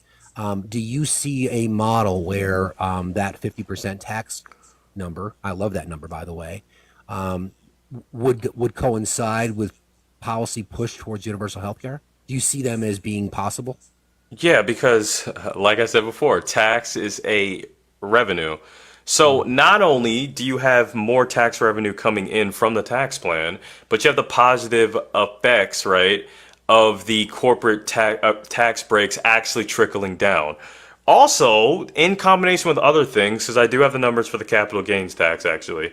So on the modest end, even with them taking advantage of the lateral transfers at the minimum, right, we would be getting 500 billion from that. I did not crunch all the numbers from the tax plan, but it's definitely not negative like Trump's, that's for sure. Increasing the corporate tax rate by another 15% would be more bill. I definitely think we can finance universal health care with her plan without creating a big deficit because we already have the measures in place, and we know from her campaign all 107 days she doesn't have aggressive policies like increasing the defense budget and all these other things. And we've seen skills and prowess from her, right? Like the bipartisan infrastructure bill, right, the Chips and Science Act, right? So I do believe, right? I don't think, now this is me just being very, realistic, we wouldn't get into a surplus for any of those 4 years, but we would break even without breaking our backs and going to external capital or more deficit spending. That much I can say. Okay. There's a question from our team. Seems as though they want to remove head of household filings. Why and how does that affect single parents? Head of household filings. Yeah, let me put my CPA cap on because I've dealt with this before. So head of household filings. Yeah. So Trump has a hard on with getting rid of the IRS, right? Hold on a second. We need to go back and rewind the tape. We do ever want to say Trump and hard on in the same sentence ever? I'm sorry. Sorry. He has a vendetta. Sorry, my bad. He has a vendetta, right, with getting rid. I know. I messed up. So he has a vendetta with getting rid of the IRS, or saying that's relatively ineffective, even though it's one of the most reliable, reportable authorities, and even told us that he wants to invade the Panama Canal. They didn't say this directly, but he did tax evasion there, which is the real reason why he's pissed off at Panama. So. Right. Yeah, so head of household funding. filing. Wow, been up since 4, Chris. Get it together. Yeah, so essentially he's just looking at it as an unnecessary cost. It does cost things in order to file things, right? Okay.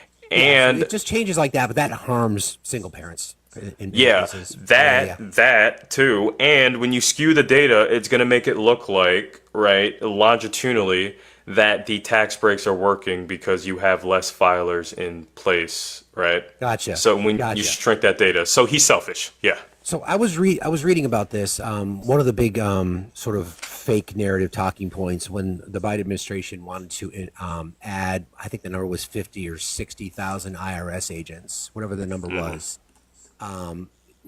With the plan was to go after tax cheats. Now the right, because they have a powerful media engine, said that they were going to be coming after you and me, and the single parents, which of course wasn't true. And that investment, as part of the Inflation Reduction Act, brought in nearly, I think it was like $7 billion in tax cheat revenue. Yeah. Once again, why would anyone not support that? They talk about waste, they talk about fraud, which is the ultimate hypocrisy, right? I'm sure you see this all the time, because the folks you speak to. By the way, you do an incredible job when you host your lives. Thank you. Sure. If they truly are sincere and they do believe that going after corporate corruption, whatever it might be, why would we not be cheering that roughly $5 or $6 billion was recovered from tax cheats, right? So that's about tax enforcement. So when when they want to eliminate the IRS and replace it with tariffs, and then create this external revenue service, right, which we already have, it's called customs. Is this just noise to distract us from billionaires enriching themselves? Yeah, so you know what's funny? IRS does, and these agents are doing what the Department of Government Efficiency is going to fail to do, right? Right. And with that being said, right, because you got to look through all the line items, right? Like they have a lot of stuff on their plate, like revenue collection and fiscal responsibility and all that other stuff, right? And tax code and compliance enforcement. They actually analyze economic efficiency as well, which is where we get these numbers to show you guys that the tax cuts just didn't work, right? And then they offer, the lower middle class taxpayer education type of benefits too. And all these, and also they're one of the first people that try, right, to maintain fair competition. Now we live in the age where like Meta and all these other things are trying to create tech monopolies, but Doge doesn't have that capability. Meta could create a monopoly tomorrow if the IRS didn't exist, and nobody's going to stop them, right? Maybe the SEC. So it does a lot more harm than good, because they don't just do, right, the cost saving measures. They are the authority to ensure what's called fair play. Is it safe to assume? I think we all would agree that there is wasteful spending in government. I don't think anybody who's objective would disagree with that statement, right? But when you Yeah. see these executive orders that were released yesterday, and the claim was, by the way, they are line for line from Project 2025. So if anybody Oh boy. still thinks that Project 2025 is in the blueprint, I don't know what the fuck they're smoking. Anyway, when you look at that list, it was so many social programs. There's programs like SNAP, WIC, funding for local law enforcement, things like that. Nothing to do with massive government overreach or government spending. Did you notice that nothing on that list, though, touched the military-industrial complex? Absolutely. Nobody. Yeah. No. I mean, no real attempt to go after the true wasteful spending. Because the last time I checked, I think it was 7 or 8 years. The Department of Defense has failed an audit. So Yeah. what's the justification? And I think we would all agree that wasteful spending is something that we need to keep our eyes on. But why, in your opinion, why those specific references to social programs? Because they're creating this myth, right? And I'm a huge longitudinal data studies guy.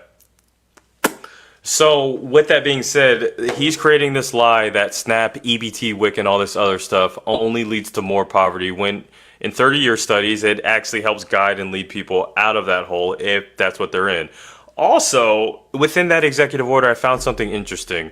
It's putting us behind as a society, because then you have things like research cooperations being paused as well. People had to stop disease and cancer research for cost-saving measures. So we're cutting things that get people out of poverty. We're cutting things in medical innovation, but we're going to keep adding to the the last time I think it was valued at 1.12 trillion.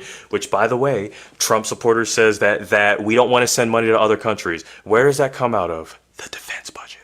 Correct. Yeah. So yeah, he's doing the opposite. Yeah. Yeah. So I mean, again, those are all problematic, and I think what you're seeing, and again, thank you for this, everybody. Everybody tap like crazy. Let's get Chris above 3,500 coins if we can, and please keep tapping, and please consider subscribing to the channel.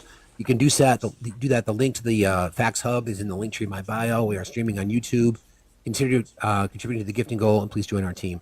So it's just a fundamental difference in liberal and conservative tax ideation, right? We see this. We see Bill Clinton investing in the middle class, going after to try to recoup some of the money from corporations, incrementally increasing corporate tax rates.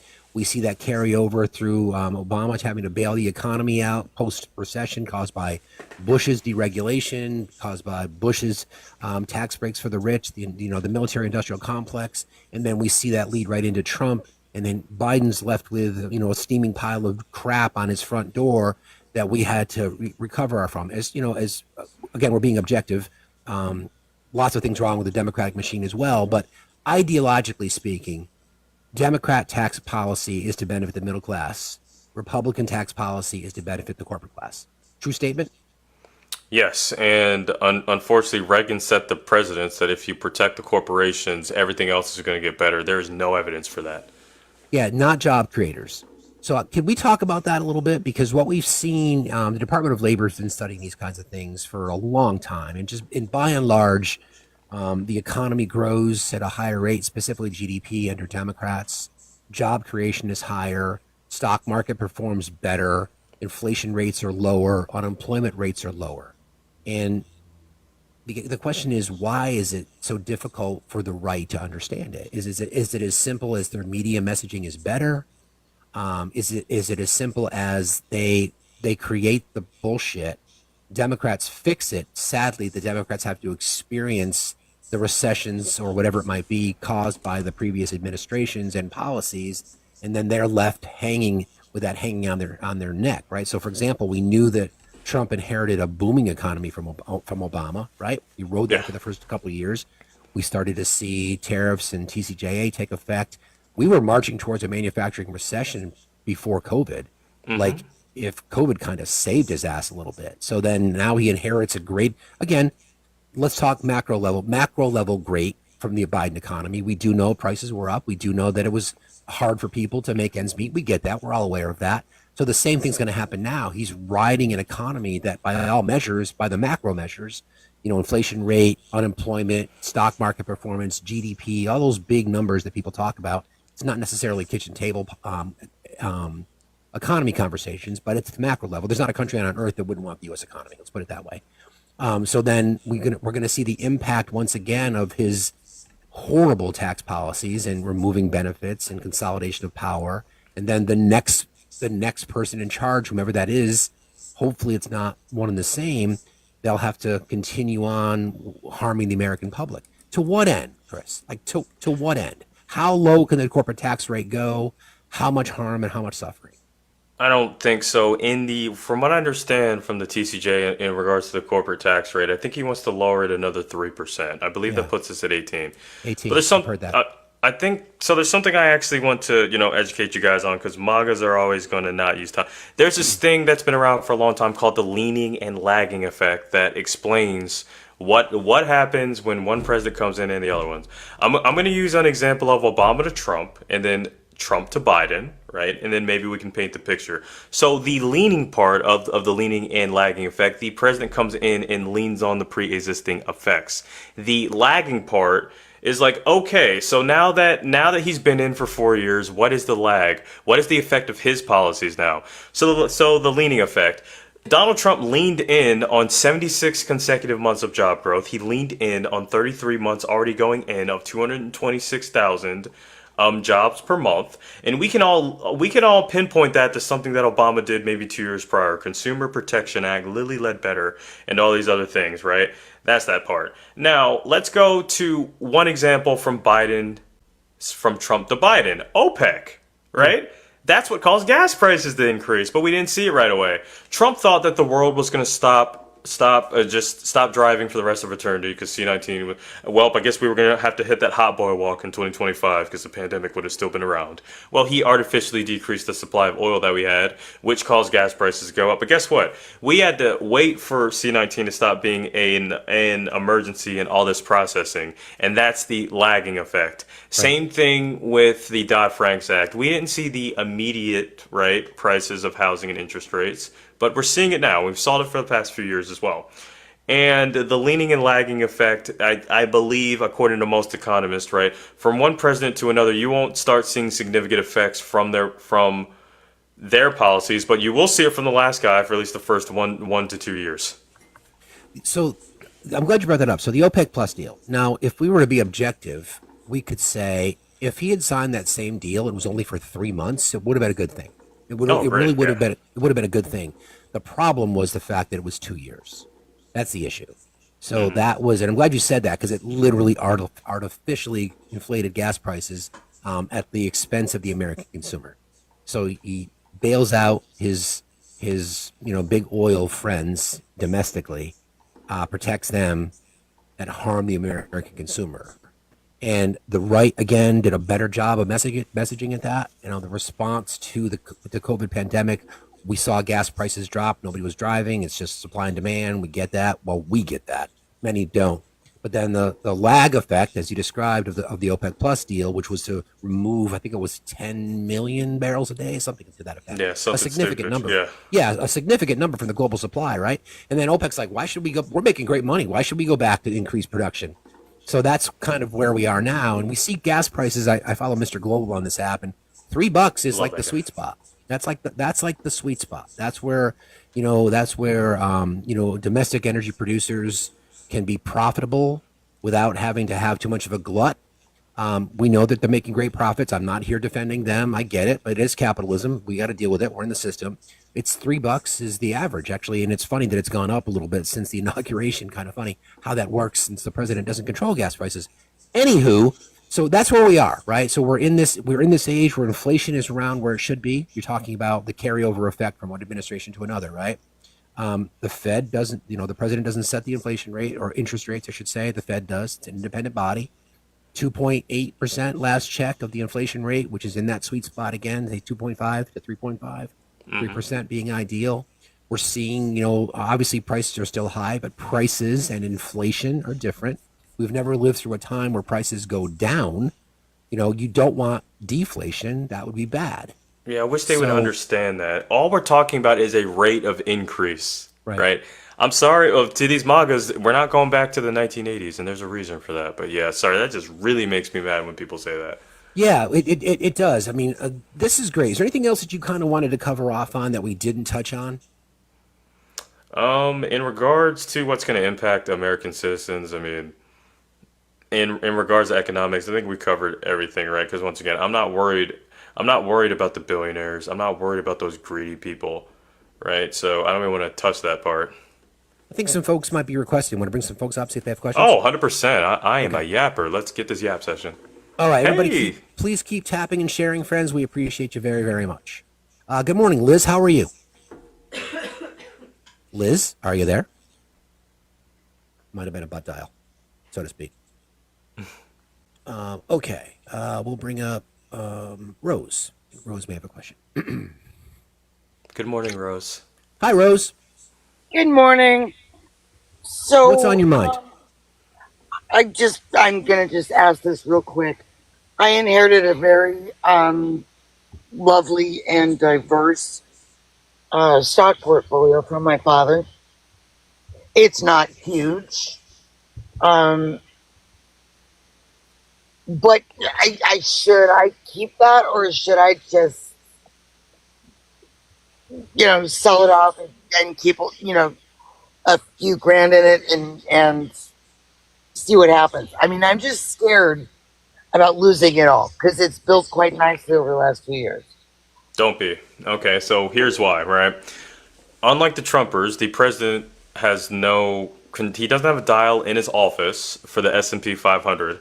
If you looked at it historically, it's only ever gone up. And check this out. People made a big rage directly after the election was over. He's like, Trump, just because he's in office, he artificially, with his presence, increased the S&P 500. That's a phenomenon that we've tracked since 1942, that people tend to make their bets on the potential policies that Trump is, or any president. For example, you saw this. Private prison stocks went up, right? Yeah. So, and like all these other things, right? Oil stocks went up, and whatever people, and it happened with Biden, it happened with Obama. But the NASDAQ the other day just, and I'm not a savvy stock person.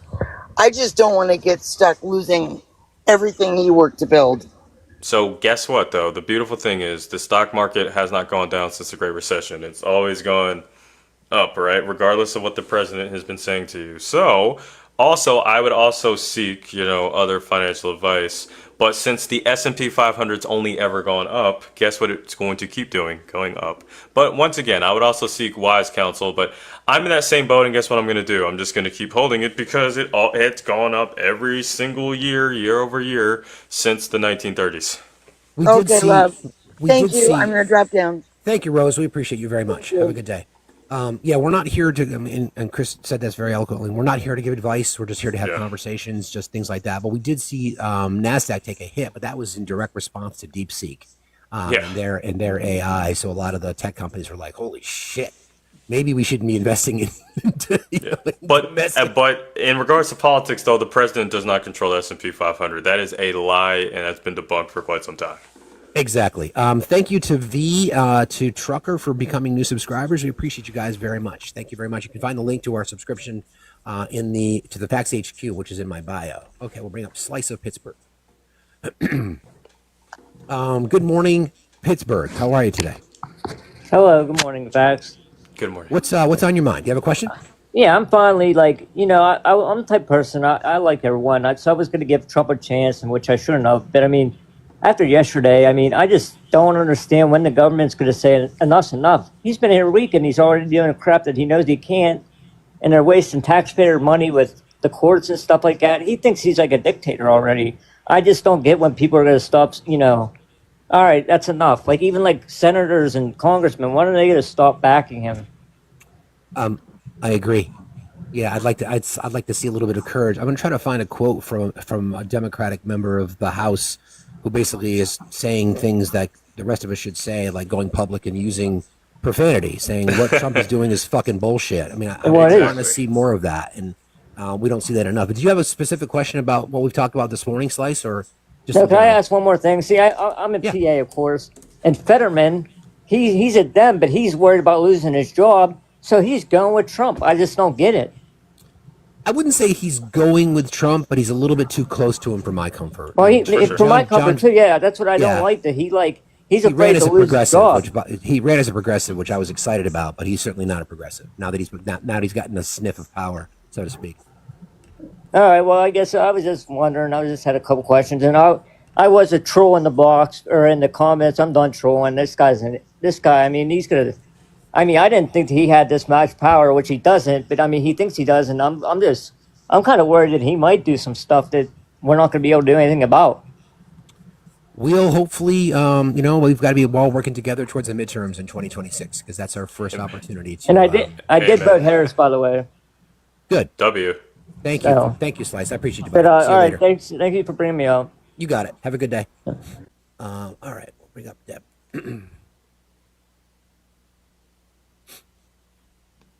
Good morning, Deb. Oh, no, I guess not. Mr. Wiggles is here. Good morning, Wiggles. Hey, what's up, Chris and Facts? Thanks. I got a quick question. I was typing down there in the chat. Of course. Just curious. Me and my brother, we was chatting. We on both ends of the coast. Let's say hypothetical, minus going through everything. If Trump got rid of taxes in America, people would say that's great. What would be the end results? And my question would be, if we didn't pay taxes for 4 years, let's say when Democrats took over the next 4 years, would they make up for the taxes that you didn't pay? In other words, if you got rid of tax, don't think it's a good thing. You better not spend a bunch of money, because he said get rid of taxes and raise higher tariffs. You don't pay taxes, you pay tariffs. So that means if you didn't spend no money, you got money. But when the new 4 years come, you're gonna have to double up and pay for them 4 years. Is that somewhere correct? I know I put out a lot. Well, it's a bold assumption to assume that the United States would still be here at the end of 4 years if we just got rid of taxes entirely, because we're talking about, and I'm going to go right back. And guys, type in the comments what I said tax is, guys. Let's see who has been paying attention today. Anyway, tax is the you know what, right? Actually, I'm just going to go ahead and say it. Just Yeah, I know what you're saying. Yeah. Okay, taxes. Okay, so I'm going to see if somebody else knows. Cool. So with that being said, right, we're going to get rid of everything, right? So in his world, you're going to get rid of federal, state, local taxes, right? That is bad, okay? Because for that, you will no longer have the capability, one, to fund all these social programs, to fund public works, to fund, anything. Sales tax, anything, right? So not only that, you're going to see local economies collapse. You're going to see and when local economies collapse, that actually trickles up, actually, right? Because what do startups do? They result in bigger companies, and some of these bigger companies do what's called mergers and acquisitions. Now, going back to public works, right? All that's going to collapse. You're going to see key government entities funded by taxpayer dollars shut down, even though Trump wants to do that anyway with FEMA, which is stupid, by the way. But we're talking about all these other things, right? And then you're going to go ahead and substitute it with tariffs that were already in the negative anyway. So with that being said, there is a bold assumption, but the United States would not be here. If he did this tomorrow, we would start seeing this in year 1, and then year 2, year 3, and year 4, we would just see the collapse of society. And I'm not over-exaggerating, because when you go to zero overnight, since taxes is a revenue at the end of the day, that's what you're going to get. Right. But I think most people think, ooh, I'm not paying no taxes is a good thing. The same way people think when it comes tax time, they looking forward that, ooh, I'm going to get some money. To me, when you get money back, that's a bad thing, because you gave the government a free loan. So you shouldn't get nothing back in taxes if you pay your correct amount. But most people don't see it like that. If I ain't paying no money, it's a good thing. If I get money back, it's a good thing. But the big picture is, ooh, I ain't paying no money. It's great, but like you said, in the long run, it's gonna cost you. But yeah. Also, there's one thing too. I was doing a study on this. I believe it's been talked to. I believe getting rid of taxes is actually unconstitutional. So with that being said, I forgot what it was, but it's the government's ability to levy taxes, which was ratified in 1913, right? Yeah. Now that was a big provision, right? Because people were talking about this during Trump's presidency. I don't think it's constitutional to not only get rid of taxes, but to replace it with tariffs, right? So that's our saving grace. I believe it is unconstitutional to get rid of taxes of any kind. It's been talked about a whole lot. That's why I just said hypothetical, but looking at it, this idiot president that they got, of course, he's trying to do anything. We know the hurdles that it takes to go through that. 16th Amendment. Right. But the GOP, all of them are scared. And somebody had said something in there this guy said before me, when are they going to do something? When he goes too far out, they're going to start turning on him. And hopefully he does something bad enough where he'll be impeached or something to the fact. But you can go ahead and kick me down, and y'all keep doing what y'all doing. And I'm in the I'm always in the chat down there. Appreciate y'all, brother. Much love. All right. See you later. All right. I think I want to touch on that because you talked about the history of tariffs. I know prior to the constitutionality of income tax. We can talk about that in a second. Justin, how are you this morning? Hey, I'm doing great. I hope you guys are too. Good morning. What's on your mind? Question is, we were talking a little bit about lag and lead. And my question basically comes down to what happens when we have significant actions being taken at the top. Does that contract the amount of time that we're looking at, like the year to two, that the effects of the previous presidency kind of carry over into the next, and vice versa for When you mean I blanked out. when you mean okay, so I consider any action from a president like You I got this, consider Chris. I'll be right back. yeah. I consider the TCJA a big action. I consider like what do you mean? Are you like can you be a little bit more specific? I mean, what we have seen in the last week with the executive orders that have been going through, Yeah. we've got a lot of stuff that is, if not in itself costly, the price of defending it is costly. Okay. So the question that comes to my mind is: does the amount of time of that lag and lean contract because we have somebody who's trying to do so much more? Yes. So according to the principles of the actual rule, right, it goes of what's called, and you have some background noise. It goes of what's called business cycles, quarter over quarter, right? So yes, the more aggressive the policy, right, the sooner that we're actually going to see it. Now, I can give you that example actually with OPEC. That was decreasing the amount of oil in a very small period of time. We saw those gas price increases relatively soon. Now, Tax Cuts and Jobs Act, right? That's an example of a lag effect that took a little bit longer because the tax cuts were in the very beginning. And by the way, right, we bill things to the deficit over a 10-year span, right? That's just how we do business. So yes, the more assets and the more aggressive right off the front, you could see those effects sooner. We saw that with OPEC, right? We're going to see it with mass deportation, actually, because yes, that is a more aggressive input. We will see it on GDP and labor outputs, business revenues, because there's actually 1 million, if this does go through, 1 million undocumented entrepreneurs that employ Americans and generate about 30 billion in business income per year. So yes, the more stuff you mess with, the more assets you mess with at one time, it can cause the lagging effect to happen sooner. It happened with OPEC, but we saw a longer lagging effect with Dodd-Franks and TCJA because there's a lot more moving parts, and those things have like 10-year impacts. So yes, to answer your question, yes. Anything else, Justin? You're on mute, Justin. Yeah, we're good. I just knew I had background noise. Yeah, that's solid. Thank you. Thank you very much. Man, Appreciate you anytime. jumping in. Have a good day. We got a question from the chat, Chris. It says, of course. Then why does no tax work for Dubai? That's an Beautiful. I actually used to live there, and my twin brother lives there right now. So we know Really? yeah, cool. United Arab Emirates, baby. Everybody love it there. One, guys, let's just look at it from the onion. Their GDP, right, is nowhere near as big as ours. Number one, too. They depend a lot oil revenue, right? Since they're the source, they can take the oil revenue and they can provide more revenue to the government than taxes ever could, right? So they don't need that. And honestly, there's other little things, but I actually just have to stop there because the numbers prove my point, right? Since there's so much now, you have like free zones and all these other things, but they're so much of an oil, giant that their oil revenue actually covers most, if not all, of the social programs that they actually need. So yeah, plus with their GDP being a lot smaller, right? They don't have to worry about that.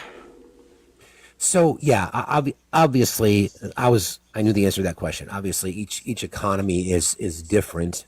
He's trolling in the comments. He says, "Oh, it's possible I have no taxes. Thank you, I'm right." Yeah, no. Yeah, look at UAE on a map. Look at the U.S. Look at the GDP. Look at how many social Get out of here. Anyway, sorry. Go ahead. It happens. Yeah. Nurse Mommy, good morning. How are you today? Good morning. How are you? Good morning. Fine, thank you. What's on your mind? Say that I don't remember when I found your lives, but they have just brought so much sanity to the world. I work from home, so I listen a lot of morning. I'm a nurse, and it's just helpful. So my question this morning is, I have seen people talk about them implementing a national sales tax up to 30%. Okay, I don't think I heard your question. Could you ask it again? I have seen people talk about implementing a national sales tax if they do away with federal taxes, like up to 30%, which to me, when I look at what comes out of my check every month, that would be an equivalent almost. So what good is it going to do? Would they ever So be successful in implementing that? so you're saying, just so I made sure that I heard you right, you said no sales tax, right? No, that they want to. Some people are in favor of implementing a national sales tax up to like 30% and doing away with federal income taxes. I don't like that I've idea. heard that there was this push to one solution to removing all the revenue, which are taxes, would be to implement a national sales tax. And what I don't like, because I've heard that drafted up, it doesn't account for proportionality, right? 30% for everybody, or whatever number is going to be destructive. Absolutely. So it does not. So the only thing I don't like, well, that's the biggest thing that anybody should have. So 30% looks different on one side of the chain compared to the other one, and yeah, it's just not going to be useful. It's going to be more harm than good, and honestly, you're going to hurt the non-corporation smaller businesses. Because one thing I actually didn't hint on first, right? It's hard to actually become a corporation, right? You actually have to make an X amount of revenue, and it's different per state. I believe in Texas it's like 2 million top line, right? You don't just become a corporation when you register a business. So with that being said, 30% with like smaller businesses is going to, or people, right, buying from those is going to be a whole lot different than up on the chain. So proportionality, it doesn't account for it. Yeah. It just seems like it would hurt more than it would help. Absolutely, proportionality. Like we talk about that, and somebody our mod chat just talked about this, about how people have been sold this myth of the flat tax, but obviously for capitalism to exist and function properly, wealth has to circulate, and when it stays at the top, it doesn't circulate, and it's always the people at the bottom who are affected disproportionately, and something like that would make it even worse. So, anything else, Nurse Mommy? No, that's all. I'm just curious about that one. Thank you. Thank No you, friend, problem. for joining today. Talk to you Nice later. meeting you today. All right, bye. Everybody, please keep tapping and sharing. We're so grateful to have our friend Chris here today. We're talking about the Trump economy, and if there's things that are on your mind specific, we're not here to give specific advice. We're here to talk high level. Yeah, that's why when that lady came over with the tax, I was like, I am not a day trader, but I'll tell you about it. Yeah, exactly. We're not here to give financial advice. We reach out and contact your own personal financial advisor, but we're here to just talk big picture. Hello, friend. How are you today? Well, hello. I am doing well. I would be lying if I told you I was doing fantastic. Fair. But I'm basically one breaking news headline away from going feral. Like that's where Yeah. Could something be? Could we get back the days of precedented as opposed to having something be unprecedented every single time?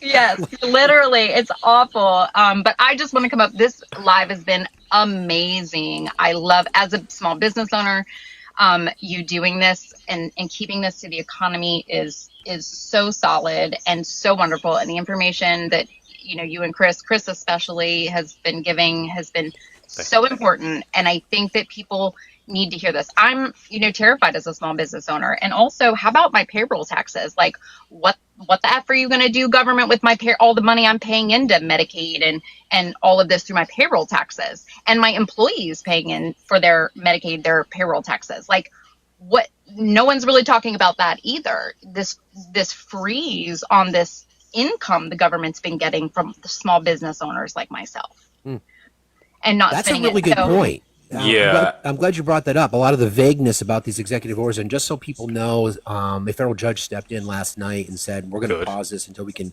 unpack this a little bit more. Basically gave about a week for this to kind of be evaluated. That's a really good point. Money's still being paid in to, as the government takes in revenue to support these programs. All of a sudden, this money is frozen.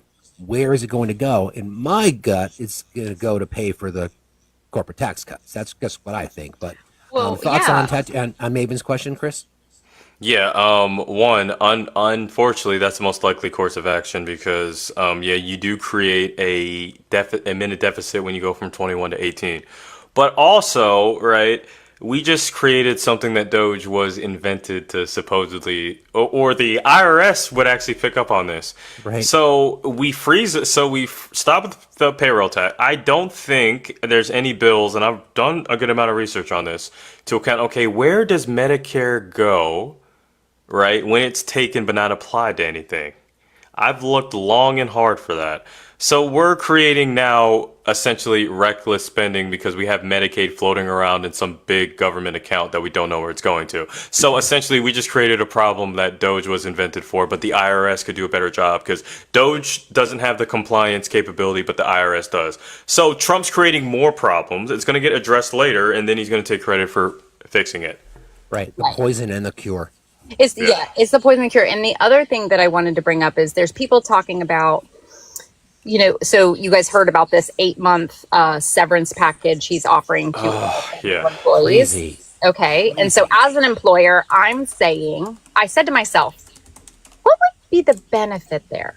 Because the amount to train people to fill those positions, even as loyalists, it requires training, and which requires money, right? The reason why, as a small business owner, I don't want high turnover is because the cost to train my employees and the investment that I put in my employees. Right. So I realized last night, I was like, oh, he wants to offer the severance for all of these government employees. There's no plan to rehire these people. Yeah. What they're going to do is privatize our government. I'm telling you, if you look at it, there's no plan. They are going to outsource and privatize these services that the government is doing, or there will be no supervision because, and the cost of 8 months of severance for federal employees to retire them but not replace them, it's just that's the only thing I can think of, unless y'all can think of something. And that's if they get replaced. Great question.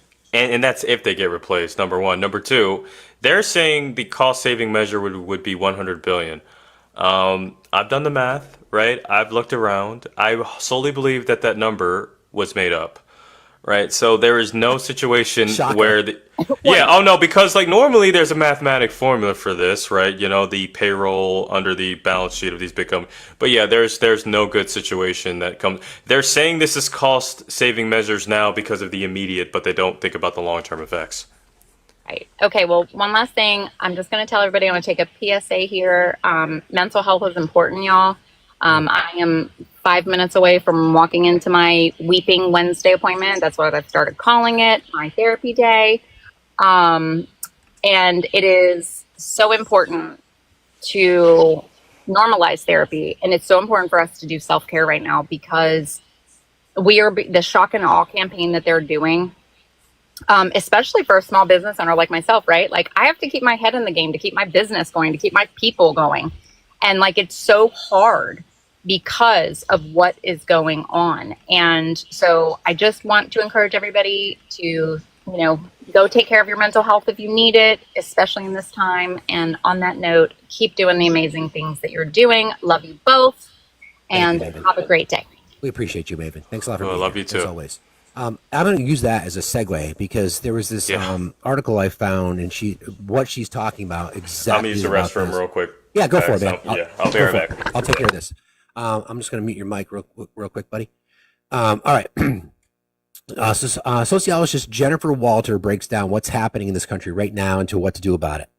One, the flood of 200 plus executive orders in Trump's first days exemplifies Naomi Klein's shock doctrine, using chaos and crisis to push through radical changes while people are too disoriented to effectively resist. This isn't just politics as usual, it's a strategic exploitation of cognitive limits. Two, media theorist McLuhan predicted this. When humans face information overload, they become passive and disengaged. The rapid-fire executive orders create a cognitive bottleneck, making it nearly impossible for citizens and media to thoroughly analyze any single policy. That's exactly why they do it. Remember, the distraction is the point.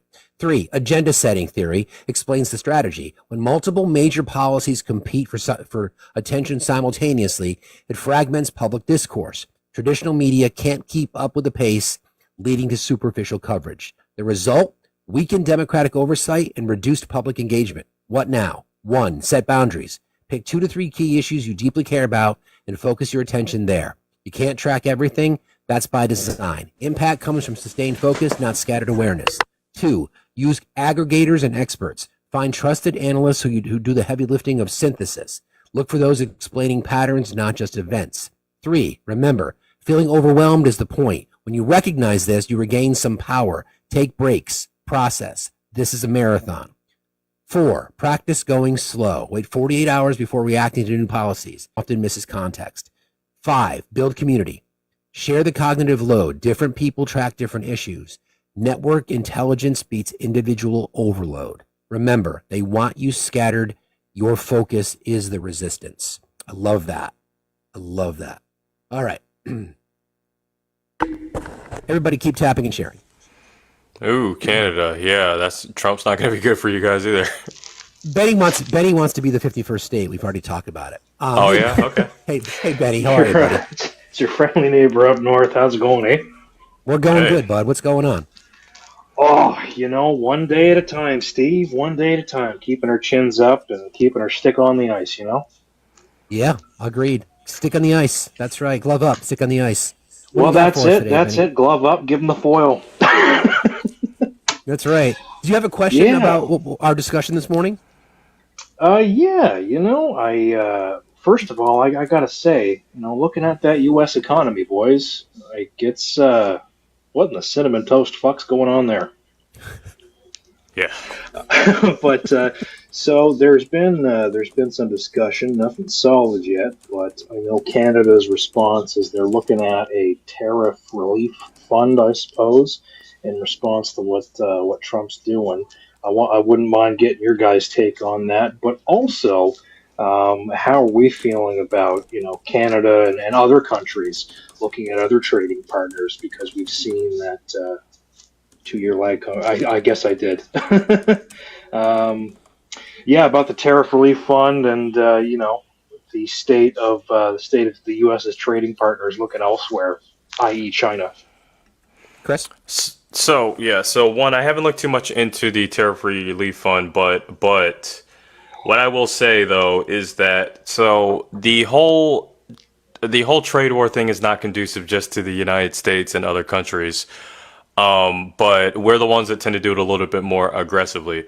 Now, China, right, or whoever Canada chooses to trade with, they still have to set terms with that country, right? And they can get into their mini trade war with other people. You guys can get into a trade war with Turkey, right, if they don't like it, or China. They still have to accept the terms, and they can still do retaliatory tariffs. The reason why it's a big deal here is because on the world stage, we've been the most aggressive with it, right?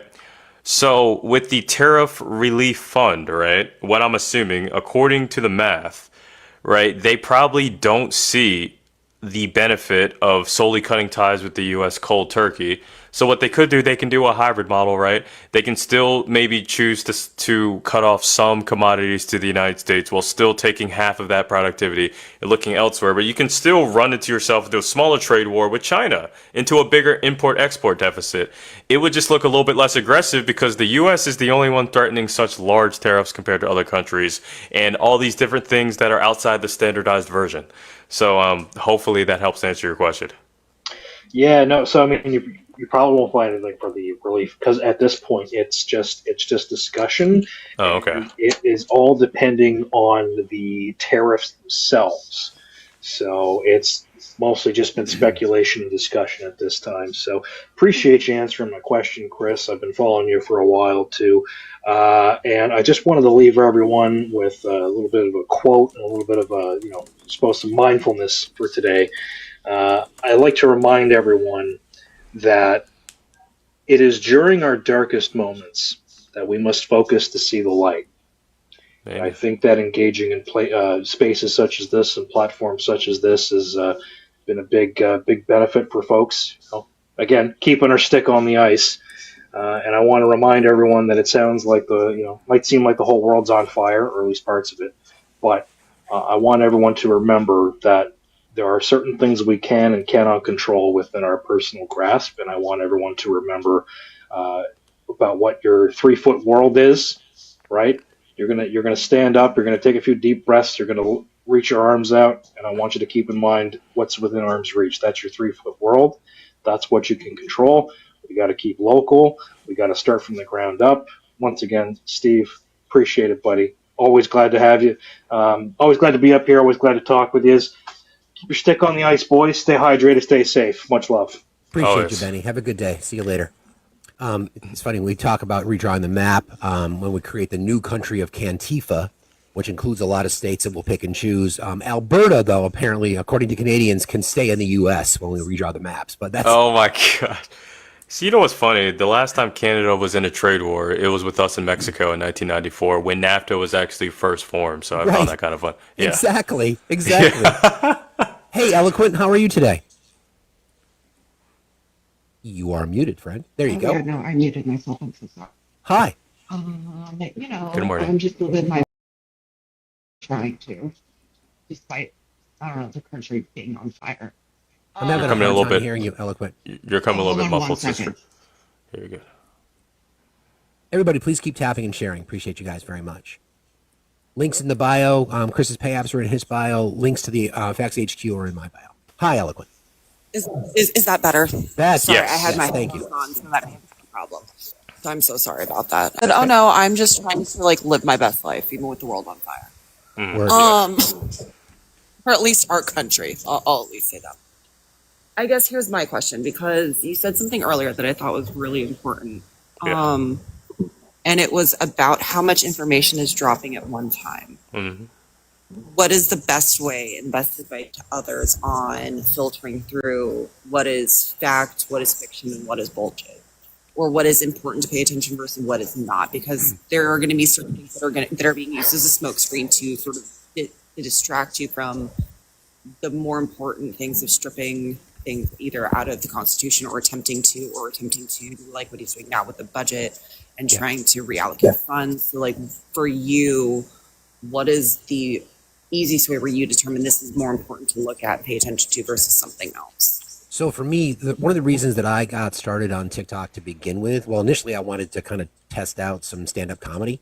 Then I'm like, wow, there's a ton of misinformation in this cesspool of information. So that was one of the reasons that I started in this space, which is part of the reason that I, in fact, still matter, right? Because I just was really distracted and discouraged by folks saying blatant lies. So what I hope people have learned from me and other creators is it's not the headline. You've got to look past it, because we can peel back so many things that will be attractive on its surface, and when you start to dig in, you realize the pain.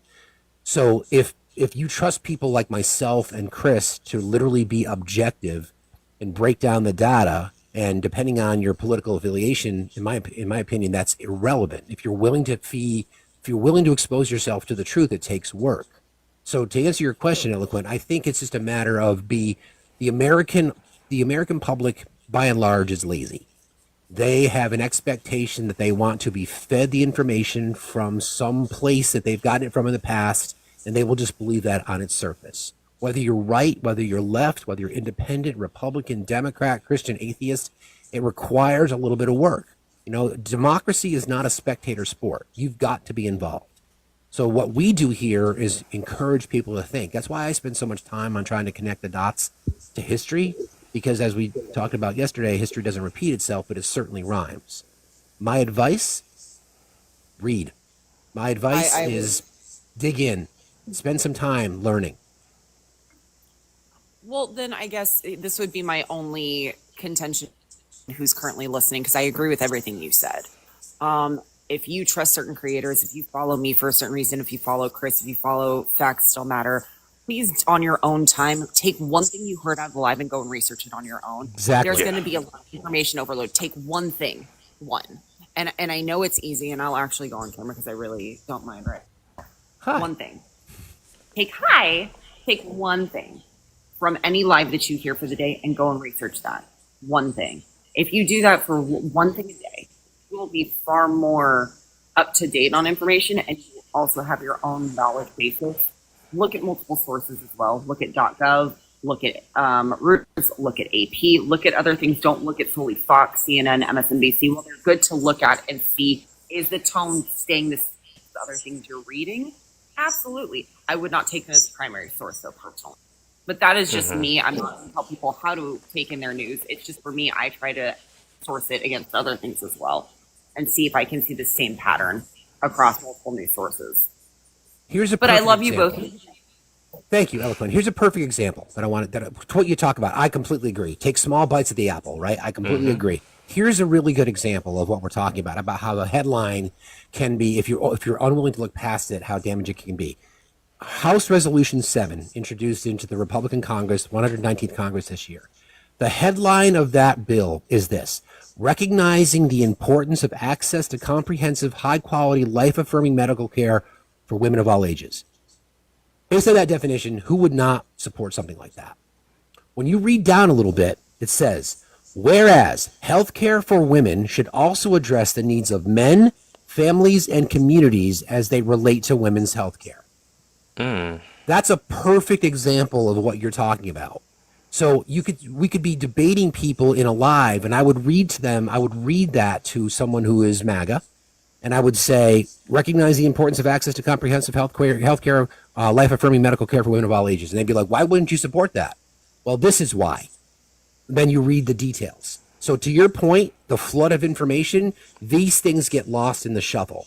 And our mainstream media does not cover it like we will. We'll spend the time digging in. When Chris is talking about the complexities around tariffs, you're not going to get that education from mainstream. And Absolutely not. I completely agree with you, Eloquent. The way you broke it down, pick one thing, one or two things, whatever your brain is capable of. If you want to learn more, then learn more. But don't just, I want to arm people when you're out in the street saying, that's not, don't take my word for it. Don't take Chris's word for it. Don't take your word for it. But take the tidbit of information and dig. Like, again, HRES 7, perfect example. I am so glad you said what you said, because you're absolutely right. Chris, any comments on that? I'm a huge fan of longitudinal studies, right? If it worked or didn't work over long periods of time. And for example, this works with anything, not just economy. Let's talk about 2A, right? Since we want to get rid of school safety boards and blame the kids instead of the children, right? Right. Universal background checks, right? People think they don't work or they're a violation of the Constitution. We have Supreme Court cases that actually don't. But there's been plenty of studies, American Bureau of Criminology, RAND, and they all agree on the same thing. They've been done for over 30 years in cities of 100,000 people or higher, and it's been all say the same thing, between 15 and 50%, right? Less probability of violent GUN damage, right? And you can do that with anything. Economy is even simpler, because that's how you track things, right? Dollars over time, deficit over time. But you can do it with anything you want to. GUN reform, social policies. You can see if this hasn't worked in the past 30, 50 years at all, then it's probably not going to work unless anything changed significantly from the infrastructure standpoint. Exactly. And then the gaslighting, Eloquent. But I'm so glad you brought that up. I really appreciate you. We spent some time on Gunny's Live together last night. It was good to talk to you there. Oh, absolutely. I had a blast with that, and I'm so glad that I got. And thank you for letting me up. I didn't want to monopolize or stay up here too long, because you guys are covering such great information today. And so I'm just enjoying sitting back and listening. So thank you for this live. I look forward to more lives. And if you're going to be live later, Chris, I will definitely be there. But I appreciate it. And I want to just sort of drop down to give you a chance to bring other people up to talk with them as well. Thank you, Eloquent. Also, we appreciate you very much, friend. You have a good day. Wait, let me answer one thing real quick. Sure. Yeah. Eloquent, also, I could possibly need a YouTube mod today. I'm doing my new show, but people have been doing a lot of racist comments recently. So I'll definitely hit you up, though. I got you. Oh, that's always fun. For sure. Yeah, it's terrible. Thank you, Eloquent. Thank you. I'll talk to you later. See you later. That's great. That's a really good point, and that kind of addressed what I was just reading about how this is. And we did a live and dedicated to this a couple weeks back about distraction is the point. That's exactly the point. Flood the airwaves. This is a right-wing strategy. They've been doing it forever. This goes back to the information minister in Germany. Exactly what they did: distract over here while they're committing G-side, or distract over here while the billionaire class is manipulating the economy. Distract over here saying that there's waste in government. Meanwhile, they're cutting social services programs. That's the whole point. That's why we do this. I'm glad she asked that question. All right. We'll bring up some more folks. Continue to tap and share the live. Friends, please get Chris above 4,000 coins. Please consider subscribing to the channel. You can do so at the Facts HQ Hub. Hi, JT. How are you this morning? I'm fine, thank you. What's on your mind? Hey, good I morning. have a question I'd like to ask. Actually, two questions. Yeah. My question is that should your president use his executive powers to circumvent the law of the land, a law that the Supreme Court has held to be valid and constitutional? No. I would say no on the surface. What law specifically you're talking about? The TikTok ban. Interesting. So He's talking about there was a he's talking about HR 271. yeah, Oh, there's a sorry, go ahead. provision in the law when it was written that the president does have the ability to extend the ban for 90 days. That's the divestiture component, right? There needs to be clear lines on divestiture and things like that. Now, there's rumors about Kevin O'Leary having a group potentially that wants to buy it. There's rumors about Microsoft wanting to buy it. So there are nuances in there. So I wouldn't necessarily say that they're violating the law. I would say that it's very ambiguous. No, but he's ignoring the law. No, he's not. The law is clear. Hold on. This app is a security threat to the United States. You guys have passed. Hold on. Wait. Please. Okay, hold on. We're not. JT. Or it to extend itself. And there's also, hold on. JT. I was going to JT. This is not a debate. My guy, just pump the brakes. This is not a debate. Calm down. Just pump What the do you brakes. mean, calm down? You're telling me This isn't a debate. What about your Calm co-host to buy down. it? Just don't. We're gonna have a. Hold on a second, Chris. JT. Yeah, you're good, man. Just calm down. You don't need to yell, okay? We're going to have a conversation. If you don't want to have a conversation, then just leave. We're just having a conversation. Take a deep breath, light a candle. We'll come back to the conversation now, okay? We're trying to explain to you that there's a provision. I'm not defending it. There's a provision in the law that does give the president the ability to extend for 90 days. It was a PR stunt by TikTok. We all know that. There was never an intention to shut the live down. They just TikTok down. It was just because of the simping for the billionaire. So, do you disagree with the language in the law, JT? That's the question. You can unmute your mic. Yeah, because according to HR 7521, the executive order is not violating the law. It's actually within the graces of it under Section C for exemptions. JT, you can unmute your mic. He's probably talking, not realizing it. I'm going to send you an invitation to unmute your microphone. There you go. I don't know why the button wasn't working. Okay. Where is the evidence that ByteDance is even willing to divest itself? Yeah, actually, I can provide that to you. Sure. According to the Security Exchange Commission, yes, they say we can divest as long as it's an American buyer at the rate of 50%. So yeah, they've been clear on that. It's called having in a deal. Hold on. You asked me a question. That's not what right? I asked though. Okay, but I'm giving you what ByteDance said, right? That documented by the security. So yes, we can divest it, but they have terms, right? It has to be an American buyer at the rate of 50%. And they've been stern on that. So yes, ByteDance, yes, is willing to divest, but on their terms, and that's the terms that they put down. Well, again, where is this evidence though? That Security Exchange Commission. Yeah, which had a talk with the Chinese government, specifically the economic consulate of China. But you just said that the president of the United States shouldn't use his executive powers to circumvent the law. I didn't say that because he's not circumventing. Yeah. So he's not circumventing it because in HR 7521, an executive order is within the law because he has the capability to do so, which means he's not violating it. He's not violating the bill because it allows him to do it. By that standard, then everything he's doing is copacetic. No. Look, again, let's back up for a second, JT. It's all a matter of opinion, then, isn't it? JT, can you please just listen? This isn't a You're debate. emotional, okay? What do you mean this isn't a debate? Just listen. The language of the and I can find the revision. The language of the TikTok ban gave the president the ability to extend the ban by 90 days based on divestiture, language specific to a divestiture. Chris just explained to you that the SEC now has information about that said divestiture. Now, we don't know what's going to happen at the end of the 90 days. If there is no sale, then the likelihood it's gone. That's part of the language. It's written into the law that the president can use an executive order to extend the deadline. It's literally written into the law. Well, why is he extending the deadline? Because he has the ability because to. he can do it according to the law. No, you said he shouldn't do it.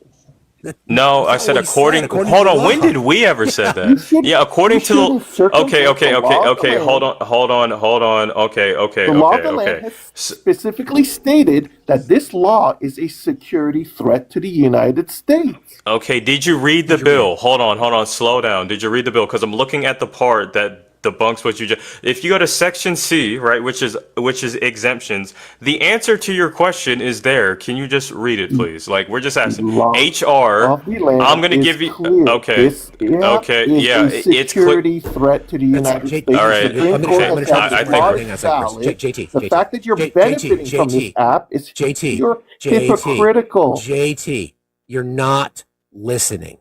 Okay?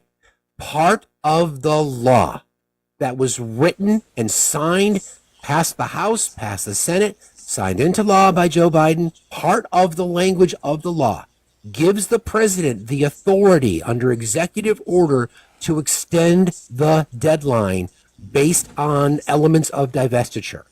The president is using that tool to extend the deadline. No, he's using that tool to circumvent the law of the land. The law of the land he's says not. that this Okay, app I think we're is hang a on one second. security So threat. hey, JT, the fact that he wants to sell half of this app does not JT, let's start again. that JT, hold on a second. problem. Deep breath. Let's start again. What did you have for breakfast today? Oh my God, you condescending. Nobody fucking cares. If you're not willing to have the conversation, my guy, none of us, Chris and I are not up here defending Trump. I don't know what you're talking about. We're just talking about the language of the fucking law. My God. Yeah, which means it's actually, according to the bill, HR 7521, it's legal, but you know what's not legal? Using executive order to supersede the 14th Amendment, which is getting legal action taken against it right now. Correct. So, yeah. Two different things. You can legally do something and be just fine, which notice how the government didn't block the extension because it's written within the bill that it's legal to do that. Exactly. Exactly. We're sorry, JT. Go back to maybe your Mapo or something. Hi, Gwen. How are you today? Gwen, are you there? Hi, Gwen. Okay. Sorry, Gwen. You got some debaters up here this morning when we're trying to chop it up, man. Dude, this is serious. It happens. They're out there. They're out there every day. Oh, I see our friend Ben. All right, bring on Ben. All right, everybody, please keep tapping and sharing. Why is Chris only at 3,000 coins? Let's go. Good morning, Ben. Oh, snap. Good. Ben, the GOAT. Good morning. I missed the earlier start, Chris. I was really excited to hear this live today. But I'm also really, curious. The bill did allow like a 90-day extension. Why do you think he only went with like 75 days? I don't have the answer for that because I was actually wondering, I'm like, why would you cut it 15 days short? I've looked around. I don't have something about that is mysterious, but I just really don't know. I'll be honest. Is that aligned with that was something that struck me odd too, because he did say originally when he was like, before he took office, I'll extend it for the 90 days. But then when he actually wrote the order, when it actually came down, it was cut short. And I didn't know if that may suggest, because you're in that bill, Chris, does that suggest that there may be a buyer that they just need to be kind of coerced into going with, that they have buyers lined up that they're trying to force ByteDance to kind of into by saying, oh, you get 75 days or you're done, or what? Because I thought that was really weird. Here's what I suspect, right? And this is using any deal terms, right? So when you're doing a deal to acquire any company, you have this thing called pro rata, right? And it goes by future dates, right? Everything goes by future dates: future date of valuation, future date of sale, future date of buyout, right? Any company that's been bought out, right?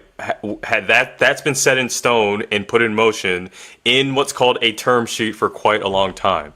So I suspect that there might be a buyer that's serious about the terms, right? We've heard about Mr. Beast. He didn't say anything after he flew to wherever. Right. We've heard about Microsoft. Recently, they didn't say anything.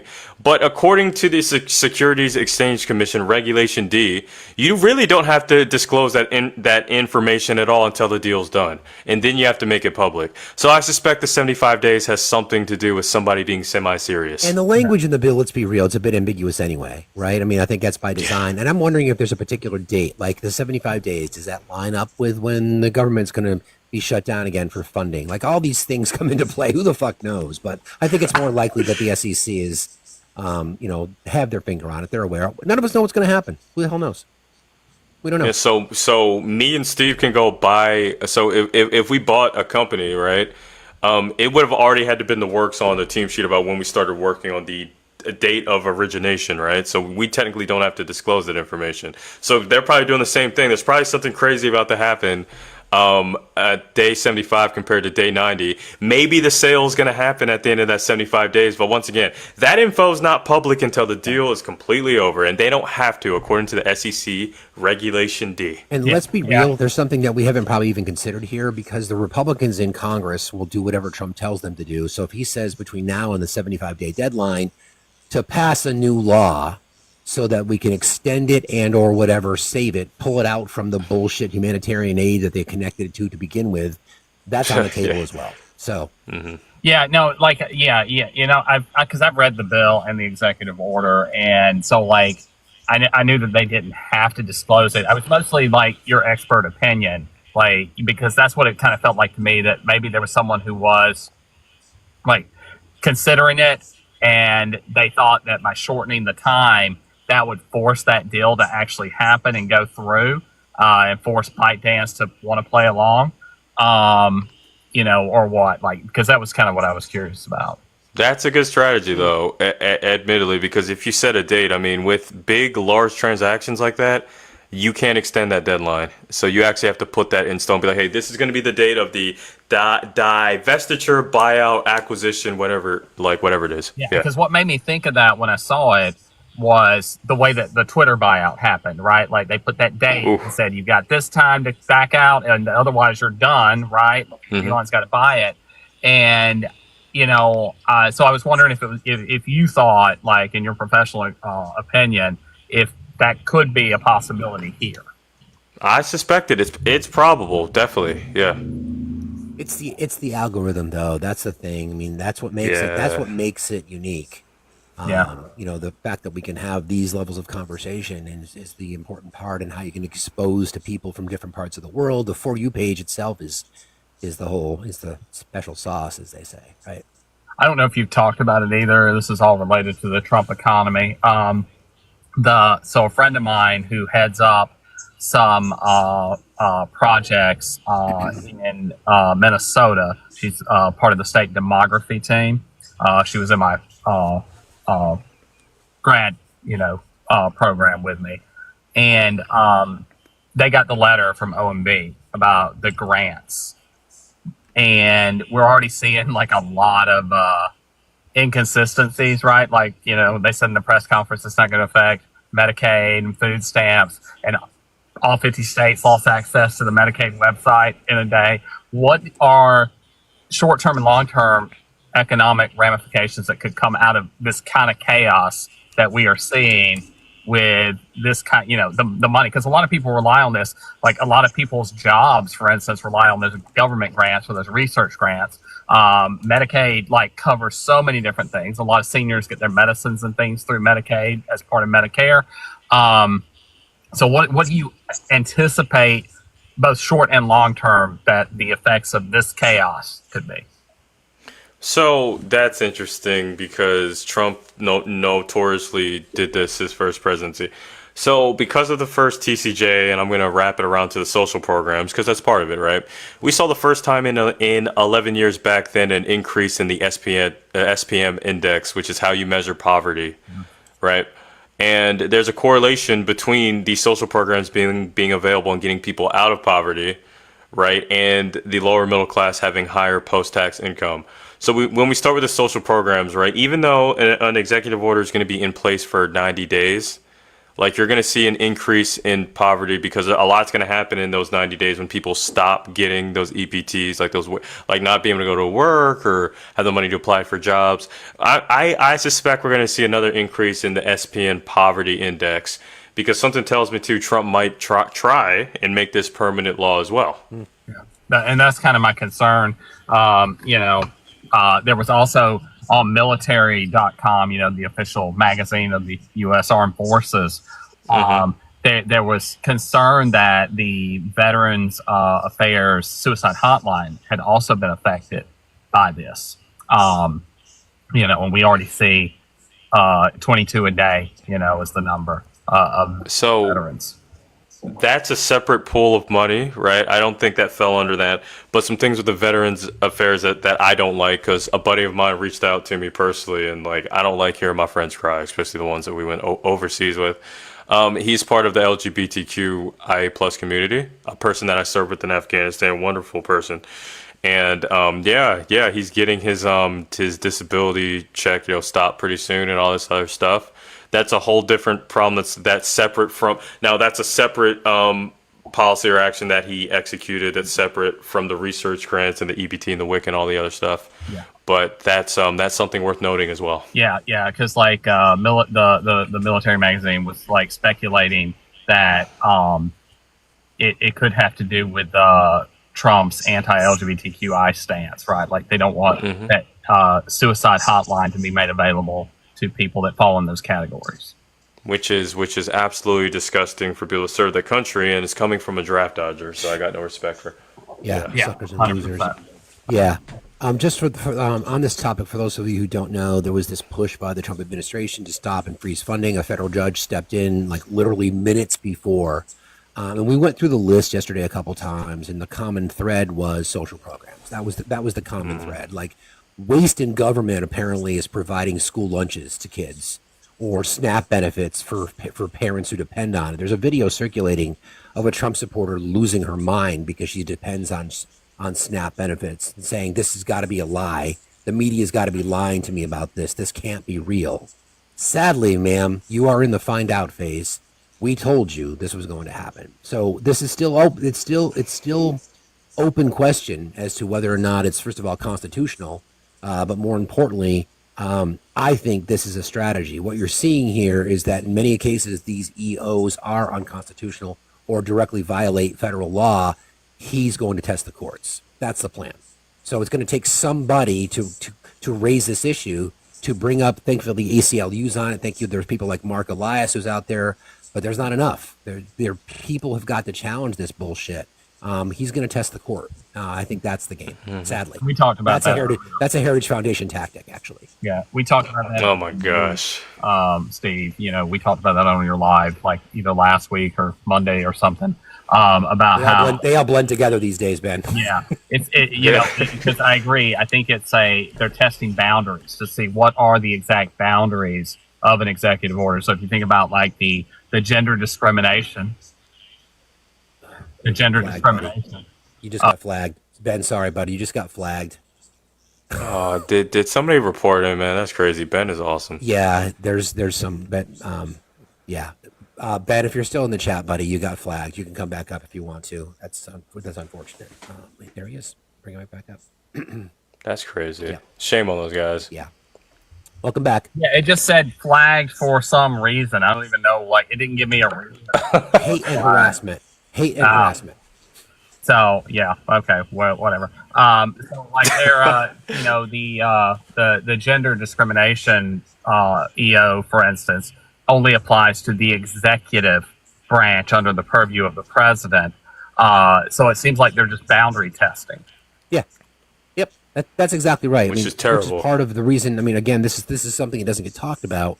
One of the major impetuses of the Biden-Harris administration was to repack the court with more liberal justices, and they did that at record levels. So that's a win that people don't even consider how important that is to have judges that will see this and say this is just blatantly unconstitutional. But again, just think about the language that's coming out of the, language aside, you put conditions on a state that didn't vote for you and in response to, once in a lifetime disaster in regard to wildfires.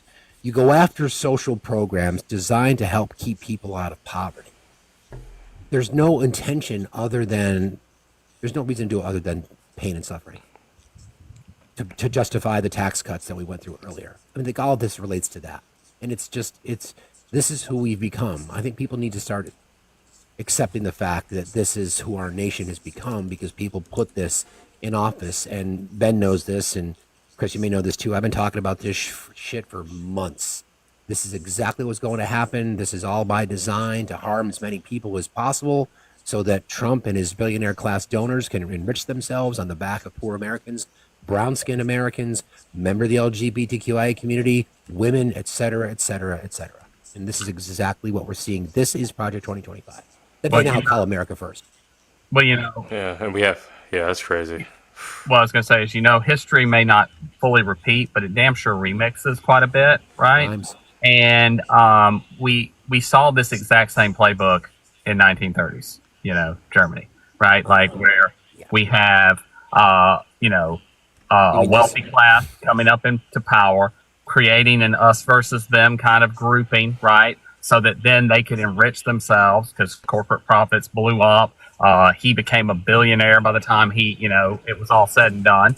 And they kept people like looking at whoever their outgroups were until they got to a point where there were no outgroups left, right? So 11 million people by the end of it all, right?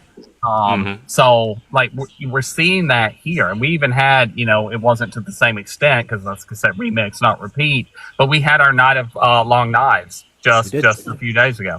We did. So it's very telling and very worrisome.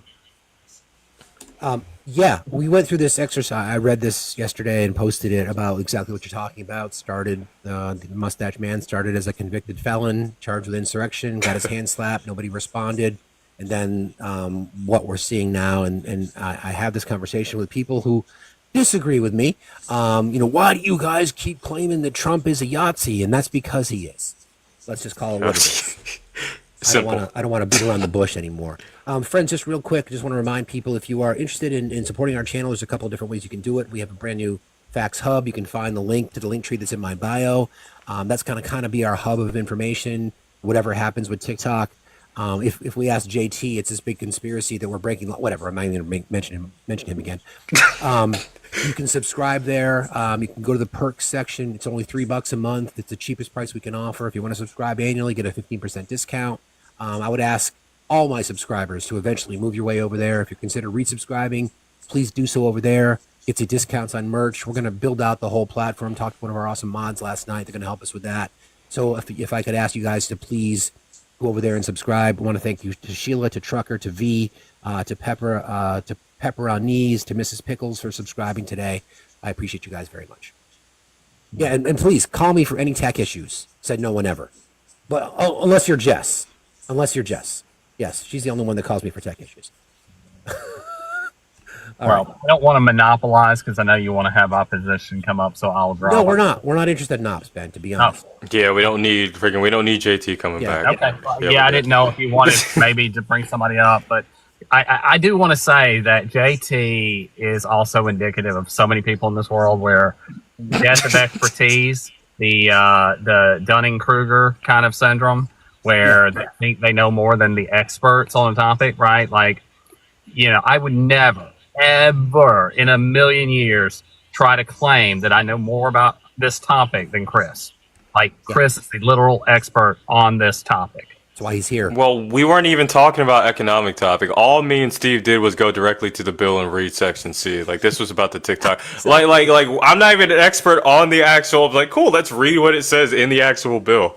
Yeah, I mean, it's well said. Dunning-Kruger shows up a lot. I think we have some more folks that want to request up and have conversations about our topic today. So let's bring some more people up. You can stick that if you want to. Okay. Also, really quick, if you don't mind if I plug myself on YouTube. Do it. Hey guys, so every Monday, Wednesday, Friday, right? Just because I'm a very analytical guy, I still don't have a name for this, so maybe I'll go in Facts Discord and we'll brainstorm a little bit. I do like a 45 to 60 minute broadcast every Monday, Wednesday, Friday, highlighting, a lot of the stuff that's happened over the past 20, 48, 72 hours when in regards to, the political situation.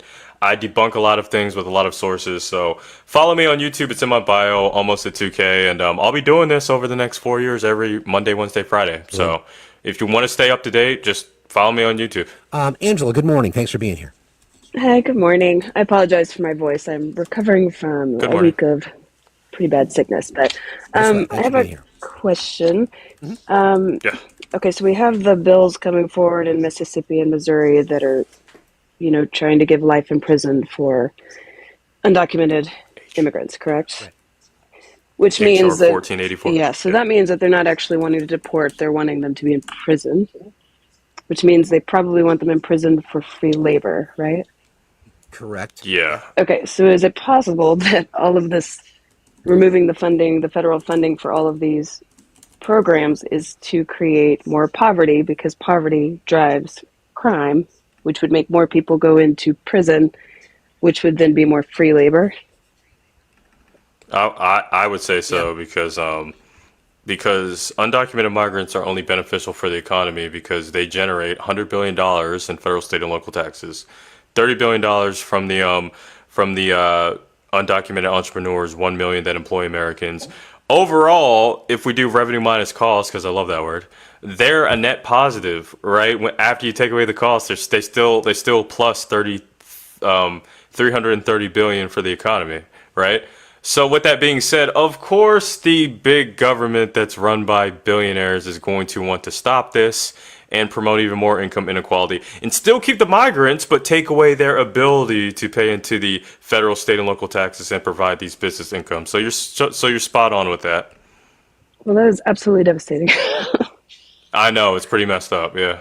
Because, I mean, you know, we're in struggling times right now, too, and I'm like, if these programs start going away for millions of other people, that is,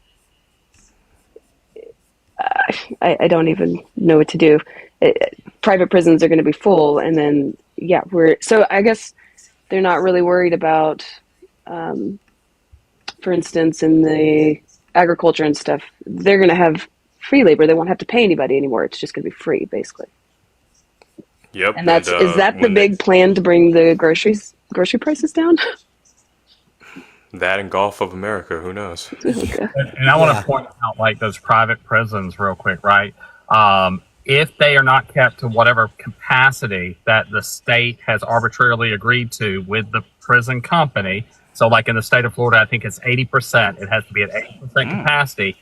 The state has to pay a fine up to and including for every single percent it's below that capacity. And the state of Arizona was 100%. It had to be at 100% capacity. I don't know if it still is, but this was in 2016. So like in Florida, if it's not at 80% capacity, let's say it's at 75% capacity, 3 million taxpayer dollars get paid to that private prison corporation. And this was all done under Rick Scott with his rich buddies when he was governor. I'm going to give you an example. I'm going to give you another example, Angela, if you want to stay for this. There was a Republican, his name is Rich McCormick, who's a one percenter. He's from Georgia. He was interviewed by Pamela Brown, who's one of the few people in mainstream media that is even willing to challenge some of this bullshit when they have these questions. The conversation was about some of what we're talking about, removing funding grants. In this case, it was about school lunches. And we were just talking about free labor. You can just listen to this interview. It's pretty disgusting, disturbing, but necessary to listen to.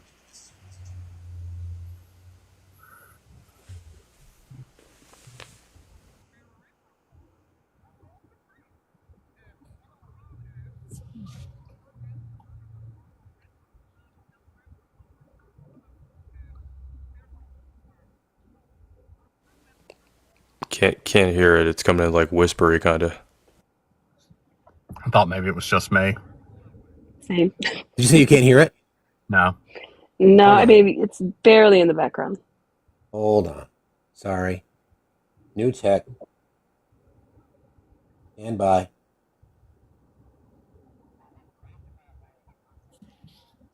No.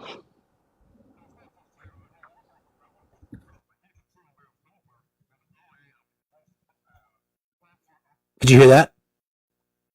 No? No. What's going on? Anyway, he was asked a question. He was asked a question. Oh, hold on a second. God damn it. Steve, do you want me to play it? Is it on YouTube? No, it's okay. Okay. I can talk you through it. He was asked a question about. You heard the question he was asked about vulnerable school kids, whether he should cut lunch. He should cut lunch if he supported lunch funding, and his answer was, "I worked in high school. I don't know why kids can't just go back to work and get a job." So to Angela's point, right? The idea behind that is cheap fucking labor. So we don't give a shit that there's families that can't afford to feed their kids.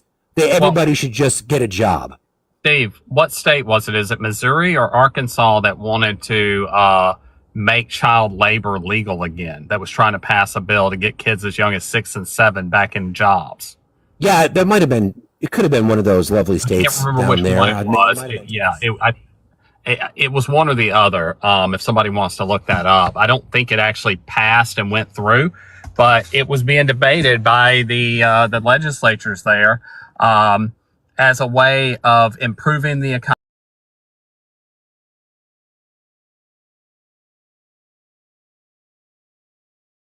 Horrible that with what they do,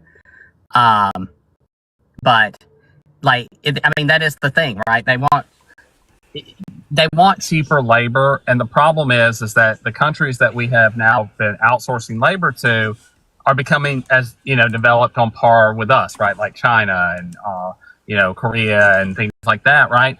And so now their people are actually demanding more livable, better wages, right? Which now makes it more expensive there. And either we have to find another country to outsource to and, have things made, to exploit again, or we have to go back to this idea that the only way that slavery is allowed under the Constitution is through crime and as a punishment to crime, which means we have to pack the prison systems. Right. And the best way to do that is to increase the poverty rate. So. Of course. Or as I said, hiring people that we don't have to pay, right? So like in some states, and because under federal law, certain people with certain disabilities, something like say Down syndrome, they don't have to pay the minimum wage to do their job under the law. It's disgusting. Right. It's disgusting. Right. I mean, Fuck. yeah, Angela, thank you for coming up today. I appreciate that. Apologies Thank for you. the audio, but we'll figure it out. Thanks for being No here. problem. Can I say one more thing? My daughter has a Please. saying. She says, history doesn't repeat itself, it rhymes. Exactly. Ooh. Yeah. That's All right. exactly right. We went through that exercise yesterday. I appreciate you bringing that up and reminding us Thank you. again. Thank you, Angela. Appreciate Yeah. you. Thanks, Angela. Speaking of, Yeah. go ahead, Ben. I was just going to say, but yeah, hiring people either that we don't have to pay a full amount, like children, right? Or exploiting free labor from the prison system. Because maybe Chris, like the amount that they get pay them, but it's like less than $1. Ben, you muted. Yeah. You might have got a phone call. But yeah, you're right. It's actually slightly less than $1. I believe the current number is 95 cents.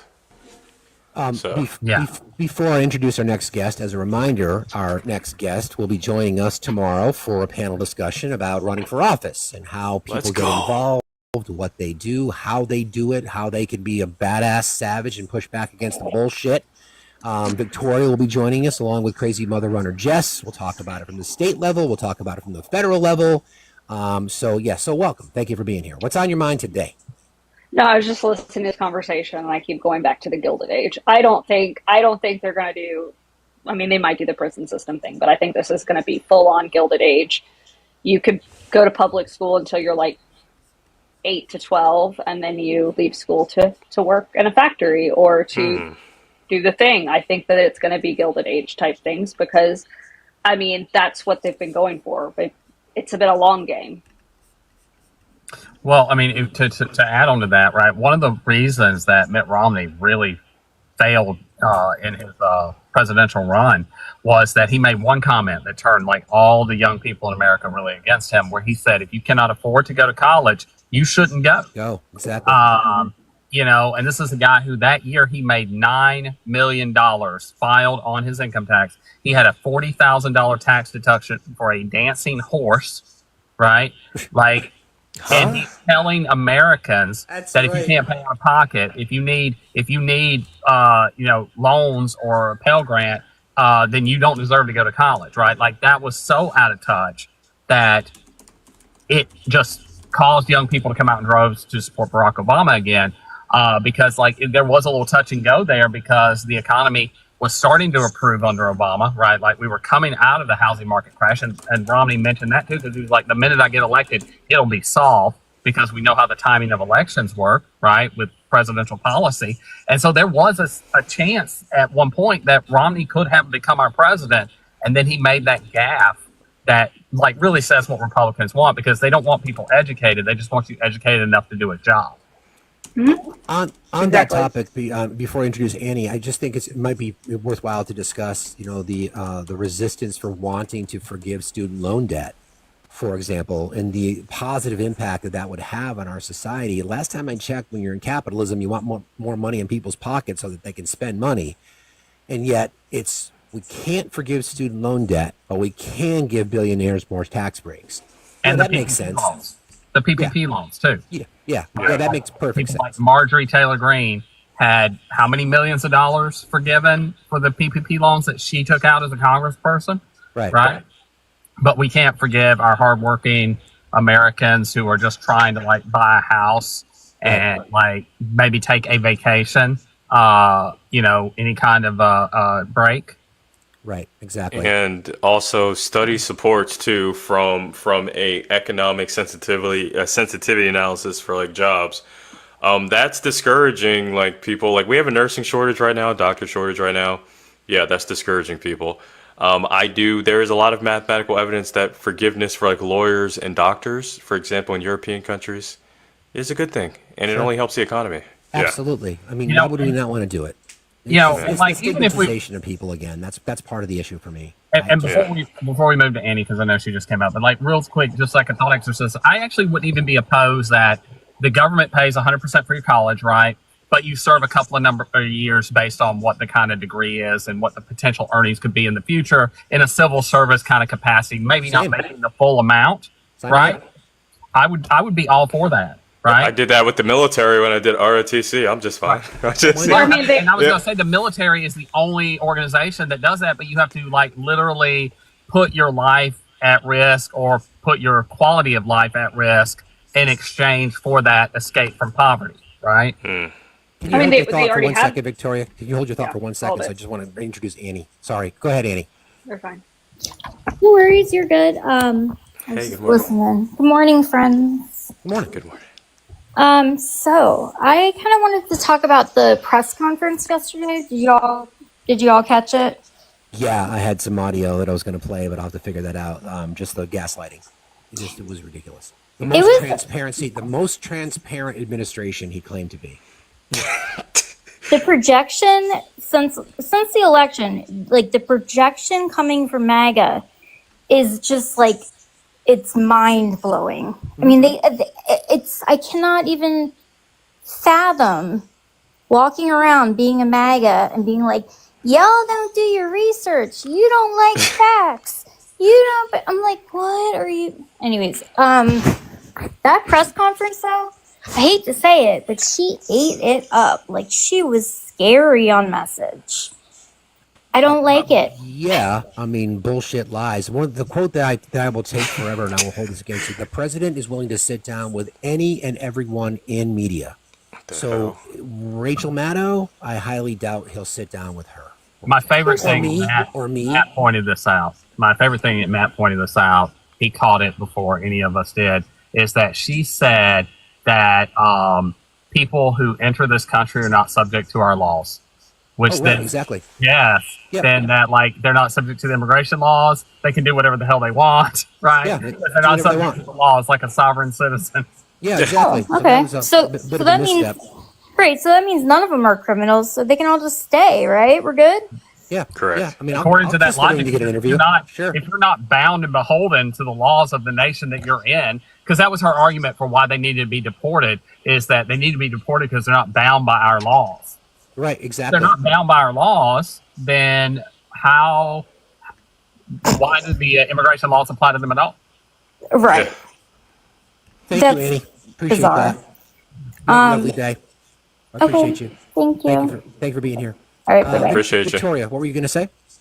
Oh no, I was gonna say we were talking Ben, and you had mentioned going to school and having it paid for by the government. This was something that my dad actually, a program in England that he was a part of because his family was impoverished. And he ended up going to the University of London, which is in central London. He's the only one of his family who went to uni. And he was able to do it because of those types of programs. All of his siblings either got married young or started their own businesses. I mean, my dad talks about when he was younger, he would put install carpets and tile and whatnot. And I mean, like, consequently, because of his life experience, I have the same. I worked with him as a child all the way up because that was his experience and that's what he passed on. But I mean, these programs work. They offer opportunities so that people can get a leg up in the world and do things that they might not have been able to do. So I think it's beneficial. And I think that he did have to serve, like, I think he had to do like some sort of military type training for, or whatever the like service was. And then he was able to go.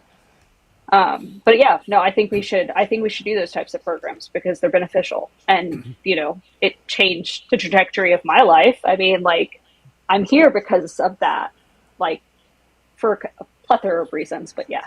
Yeah, I'm working on doing a live on specifically on gaslighting, because the things like you just talked about, Ben, in her I mean, I could spend fucking 24/7 for 365 on just the MAGA gaslighting alone.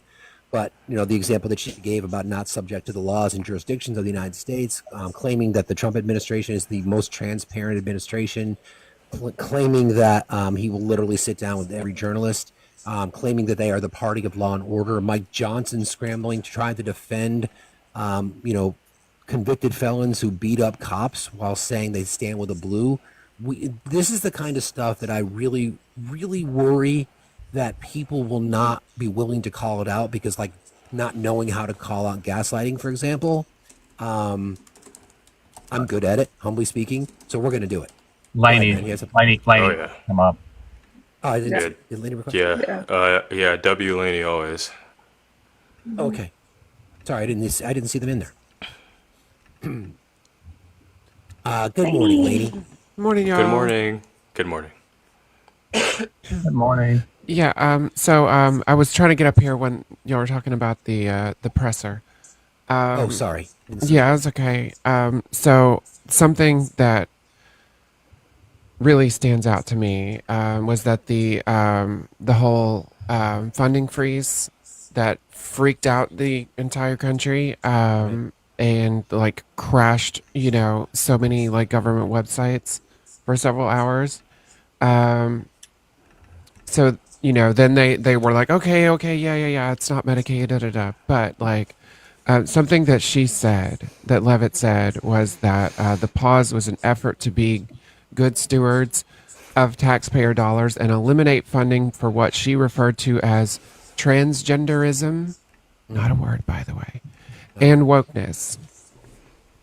She added that the programs providing direct assistance such as Social Security and Medicare would remain unaffected. However, nonprofit state agencies and local governments reported widespread confusion and disruptions. There's another thing. Where did it go? Oh, wrong one. And the OMB memo sent out Monday evening said the funding review would be related to activities that may be implicated by the executive orders, including but not limited to financial assistance for foreign aid, non-governmental organizations, DEI, woke gender ideology, and the Green New Deal. I would love it if, like, every time the news had to report on the Trump administration using the phrase Green New Deal, that there was a parenthetical that says, which does not exist. Right. Like, because why did they just let that fly? Like, they're railing against a thing that does not exist, as well as gender ideology does not exist. Like, it's,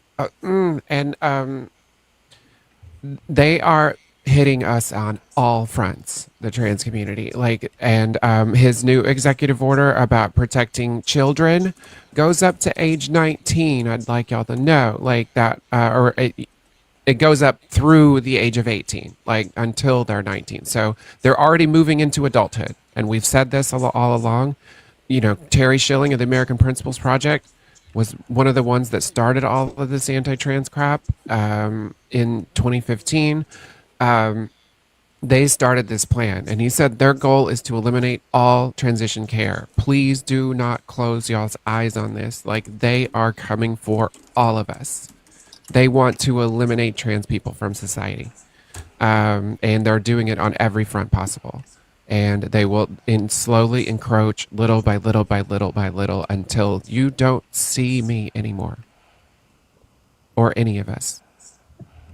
Laney, I want to ask before I drop. I mean, are you being affected currently by some of the changes that they push through since you are retired military? Not through the military, no, because I was never in the VA. I was in the National Guard, never used VA. Like I was a teacher, I had my teacher's insurance. That was much easier for me at the time. Now I don't get any benefits from the military. I had student loan repayment, loans were repaid. That was years and years ago. It's an insult to me to keep hearing people saying that like we are not capable of serving when there have been thousands upon thousands of us who have served honorably and capably and are currently serving honorably and capably, who may be not just kicked out, but like losing all benefits, receiving administrative discharge at best, which causes difficulties with transitioning into civilian life, which is already difficult for any service member. But that will make it more difficult to gain employment. Besides the fact that they're trans in Trump's America, and I have a close friend whose spouse is trans and is currently serving, and they're in the process of adopting a couple of children that are in their family, right? They're like a relative's kids, and they were in the process of adopting, which may be completely scuttled. Because if their spouse loses their entire career in a split second, that is going to hinder the ability for them to take care of these kids.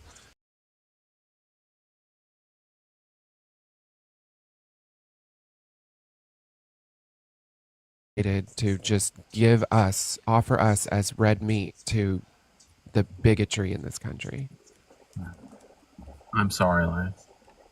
All right, y'all. I love you all. I got to drop because I got to go teach in just a few minutes. But Chris, I'm going to be reaching out to you to have you be a guest one night on Cold Dead Hands because I'd like to have an entire show on the economic costs of gun violence in this country. And I think you'd be the perfect person to kind of like talk through that. Yeah, man, and it costs a lot to not reform it. So I'd be like, just hit me up anytime. I'll message you. I'll give you my cell, and me and Brett can sit down and talk about it. Other than that, oh wow, you're talking about Brett the Goat. I am honored. That dude is on point, bro. That every Monday night. Fax has been on the show a couple of times. Victoria's been on the show. Need to have Lainey on at some point. But yeah, every Monday night, 9 to 11. Stories from the Cold Dead Hands, mostly focused on victims and survivors of gun violence, but occasionally we do special episodes like the one that Matt and Steve were on a couple of weeks ago, talking about like the changes in the regime and the laws and things. And so thinking kind of along that line, I would love to have one for sexual minorities, Lainey, that I have you on for. Yeah, I would be honored. Especially with your military background, and can kind of talk on like whether you experienced or not, but like what you saw and kind of, know about. So yeah, no, I have, there we are like twice as likely to be to enlist, like as cisgender people are. We're a tiny number of people, but like per capita, like we go there because very often we have nowhere else to go. Yeah, I mean that's just the fact. But we also, are love our country and are willing to serve, and that should be all it takes. Like, and that to treat us like a blanket, like that's it. Like everything that's against us is blanketed. It's never individualized. That our healthcare is individualized, but they act as if it's not. They act as if it's a pipeline when it's a funnel. And so they act like every single trans person is highly medicated and needs surgery every other month, and and that's just not the case. The 6 plaintiffs, the 6 service members that are suing because of this military ban, that are currently serving, and then there's 2 veterans that are also joining that lawsuit. The 6 plaintiffs include a Sailor of the Year nominee, a Bronze Star recipient, and several who were awarded meritorious service medals. Like, these are not people who are just like, cashing in, on the government's dime, right? And their health costs are dwarfed in comparison to the $84 million that the DoD spends on erectile dysfunction medication, and would be dwarfed yet further by the amount of money that it would cost to replace them, or the amount of money that would lose. So they're going to lose about $18 billion in capital investment in the training that they have received thus far and in their experience, right? Because 73% of the 15,000 service members who are trans um, um, are senior enlisted personnel with 12 to 21 years of experience, $186,000 per year in capital investment. That's $18 billion that will be lost, and then another $1 billion to replace them. It makes no fiscal sense whatsoever. None. Like, it is the opposite of fiscal sense. The cruelty is the point. And to reiterate that, Ben had to drop. Some of the items, thankfully, a federal judge stepped in last night to pause this. We don't know the results as to what's going to happen, the constitutionality. But some of the items that could have been cut based on this freeze that was implemented or introduced yesterday, funding for Medicare, Medicaid benefits, SNAP assistance, local law enforcement to fight crime, the Law and Order Party, right? Research for childhood cancer, that is a personal impact for me. Homeless shelters operated by nonprofits, domestic violence safety programs operated by nonprofits, suicide hotlines, Section 8 rental assistance, Title I education grants, temporary assistance programs for needy families, state grants for child care, Head Start, WIC programs, school breakfast and lunch programs, clean water infrastructure, community development grants through HUD, foreign aid, and energy policies projects. It's just like, to your point, Lainey, it's the suffering and the pain is the point. And these are directly from P25. We saw they absolutely are. Line Yeah. by line.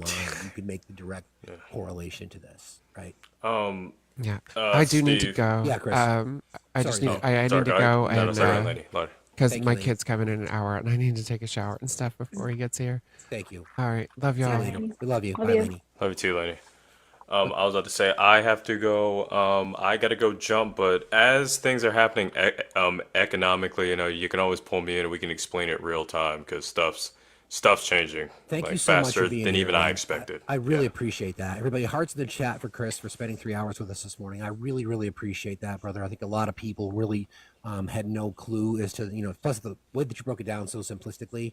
I really, really appreciate it. It's an honor to have a conversation with you, buddy. Thank you for being here. No problem. And guys, anybody can DM me anytime, or I'm in Steve's Discord. At me, DM me, because we don't need to know the ins and outs. Like, unlike the MAGAs, they're like, "Are you an economist?" I'm like, "No," because we don't need to know that post-tax, like giving all these tax breaks has historically been bad. But yeah, you guys have a great rest of your broadcast, and thanks for having me, Steve. Thank Appreciate you, buddy. As always, good to see you, man. Bye, See you Chris. later. See ya. Appreciate you. See ya. That was Yep. awesome. That was great. I did an All awesome job. You want to stick? I can stay for a little Okay. bit. Appreciate you. As a reminder, Victoria will be back tomorrow to talk about her run for office. Why? We'll be joined by crazy mother runner, Jess Anderson, and she'll be talking about her experience. I love how she talked about how she has this natural talent for moving through a crowd when she didn't win. Who, me? Are you talking to me, Heather? What? No! Oh my god, no! I was talking to somebody completely else. I'm in my car. I didn't even know I requested up. I was like, wait, what's going on here? Could tell. Oh my god, I'm so sorry. I did not even know I requested up. I would never ever say that. I'm so sorry. You're I was fine. talking about. It's okay. No sweat. Do we need to drop you down? Yes, thank you. Sorry, I'm totally sorry.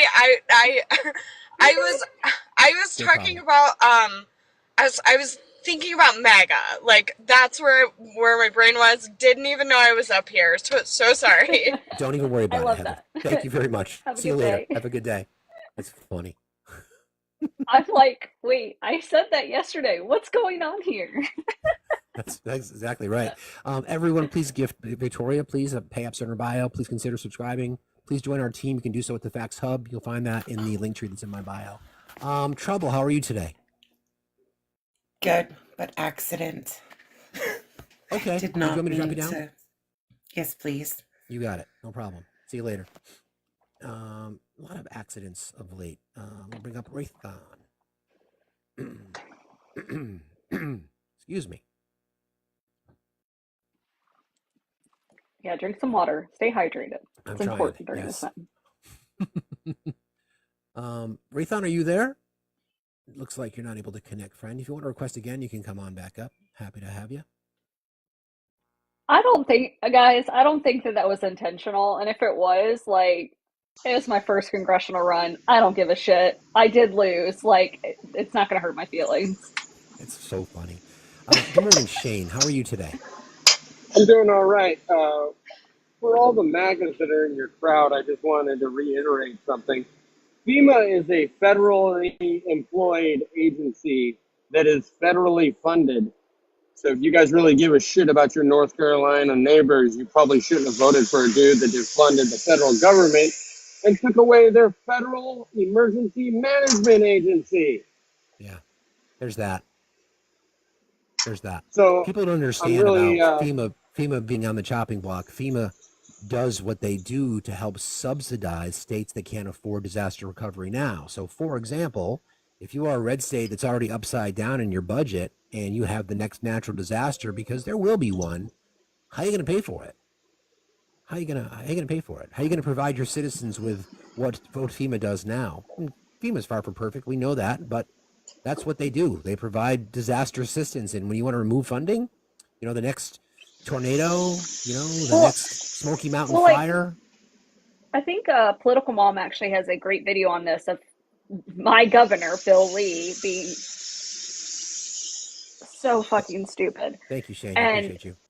He basically came up, said he would we didn't get federal funding, blah, blah, blah. But he didn't actually do the thing. I can't remember all the details right now. But yeah, our state suffered at the hands of a Republican governor who just didn't care. So yeah, I mean, it's more the gaslighting, right? It's more the gaslighting. Like why do conditions have to be connected to disaster relief?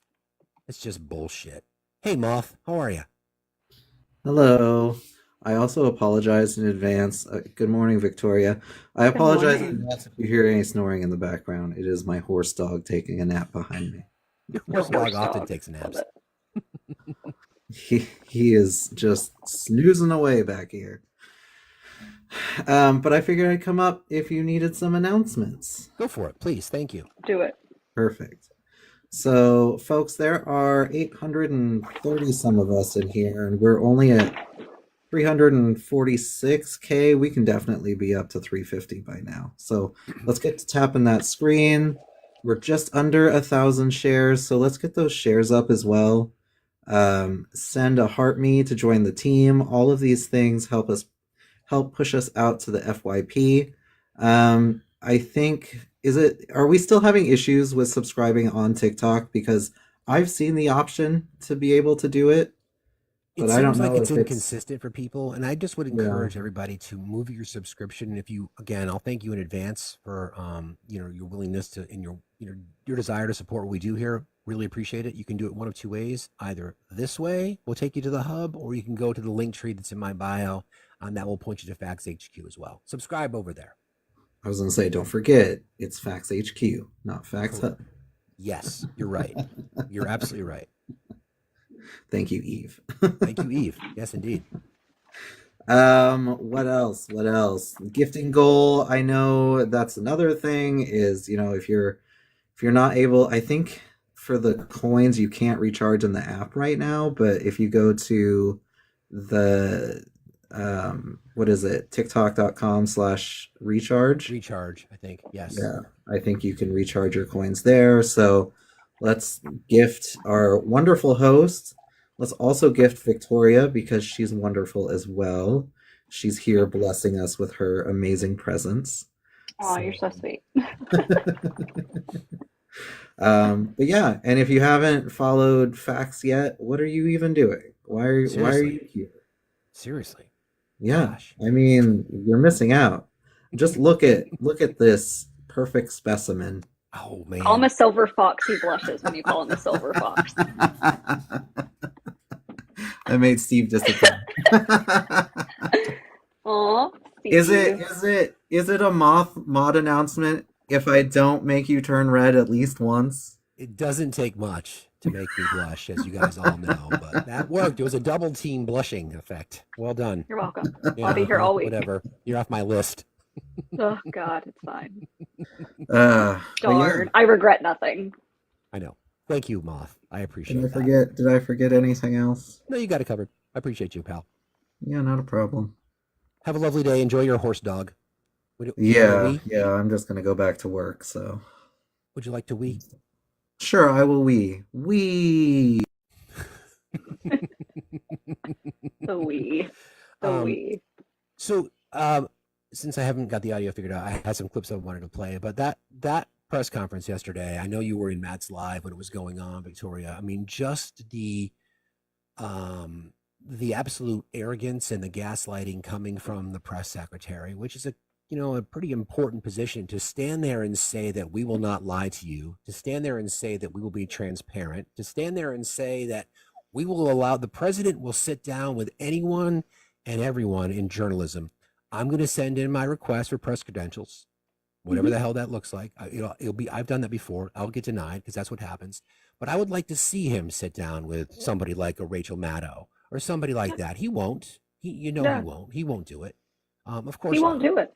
No. I mean, like, here, like, he's called, like, the people enemy within. Like, he talks about that. He talks about how Democrats are evil and all those things. There's no way that he'll sit down with us. Of course not. not. There's no way that he would sit down with me. There's no way that he would come and sit down with you. He just won't, because he doesn't want to be held accountable. He can't sit for interviews that are actually have substance to them, because he can't answer those questions. And if he does, and if he's held his feet to the fire, like, he would never be able to come up on a live with you or Matt or any of us, because we would hold his feet to the fire and he would crumble.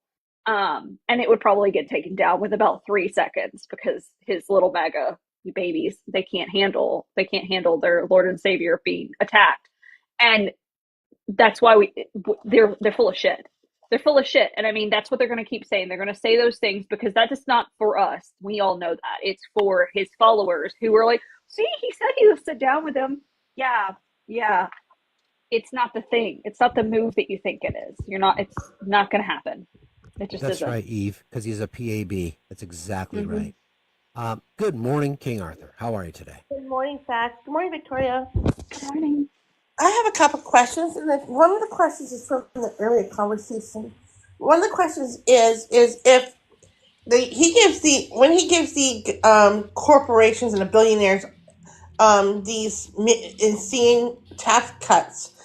When we get a Democratic president in, is the Democratic president going to be able to reverse those eventually? Tax legislation is 10 years. So Right. the reason the reason that's not an arbitrary number, it was designed so that only one president, even if you won consecutive terms, would be able to introduce tax legislation. So the answer to that immediately would be no. So because the timing is now weird, because he got to pass tax legislation, the TCJA, the first time, because he was president and it was expired at the tail end of the Obama administration. And now he gets to do it again because it will expire at the end of this year. So it's a weird model. So no, there are some sort of strange nuances to tax policy about certain things that can be done via executive order.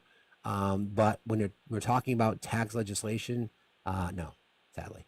Let's see when the 10 years is up, like after that, and then we get a Democrat president, will he be able to fix raise the taxes on the corporates, or is it permanently, there's nothing we could ever do forever in the rest of our lives? No, they can do it. Okay, that's what I was wondering, because they say that it's permanently going to be lowered for 18%. I'm sitting here thinking for the next several hundred years, until we blow away or whatever. It is 10 years. It's because there are certain elements that sunset. So the corporate tax rate is permanent for 10. So it's certain elements sunset. That's why it's 10 years. So that's for people pushing back on that. I just want to clarify that. All right, that's where that permanent word comes from, is that it's 10 years, and that makes it a permanent during that time frame. And correct.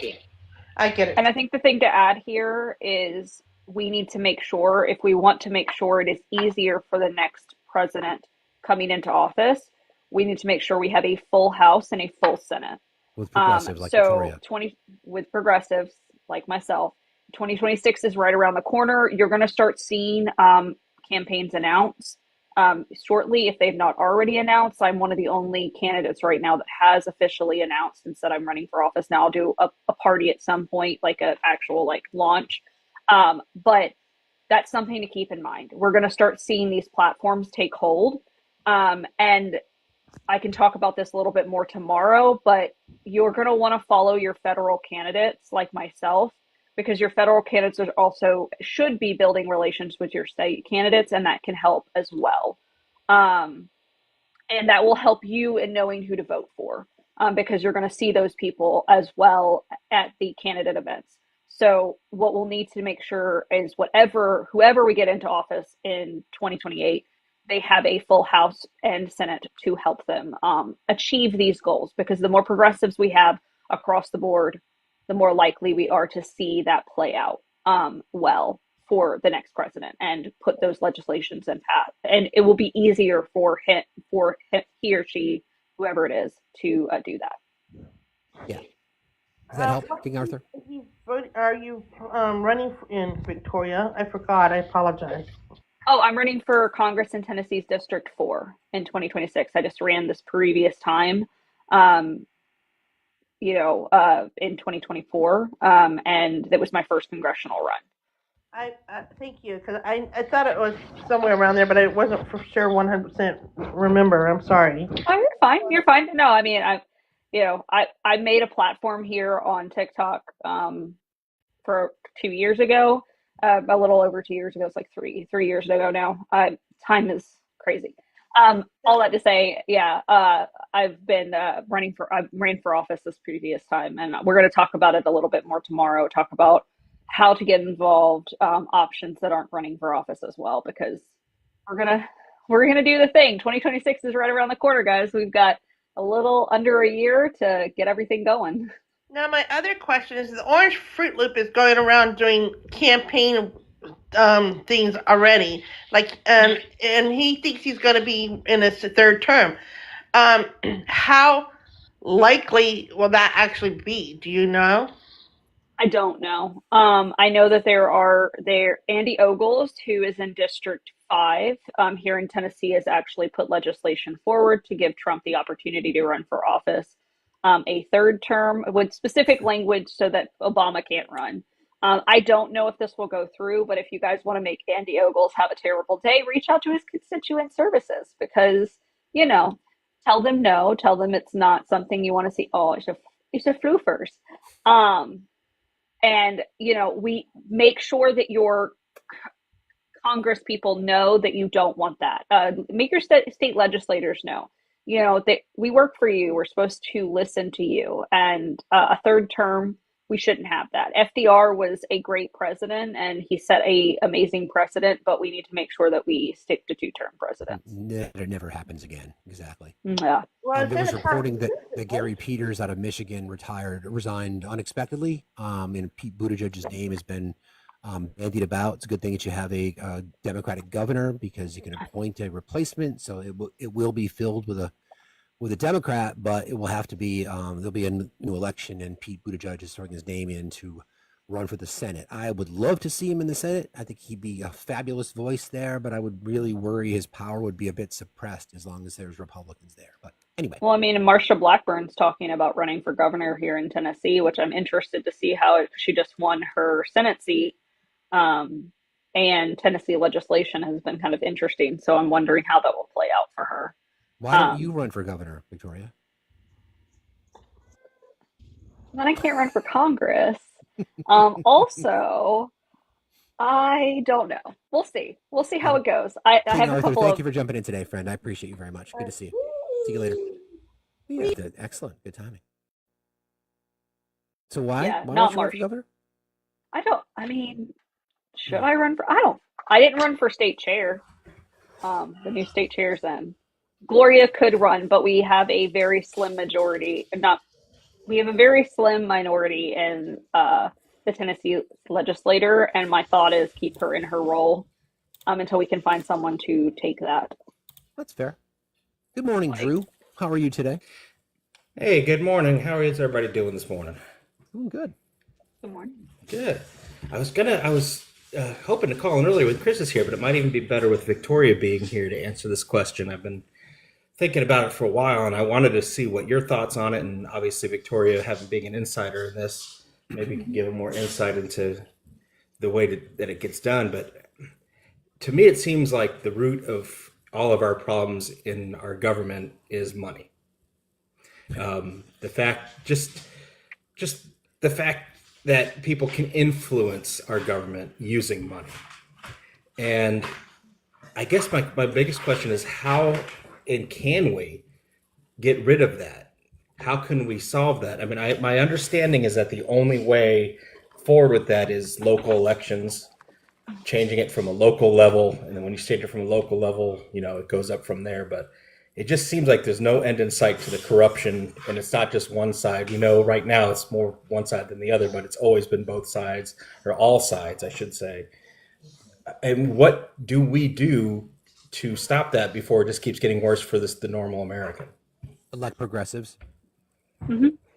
And call for your candidates to abolish or get rid of Citizens United. Correct. I mean, because you're right, there's a lot of money in politics. To put in perspective, a congressional run in my district, I was told I need to raise $3.5 million to run a successful campaign. That is a federal race now. So my district is 15 counties.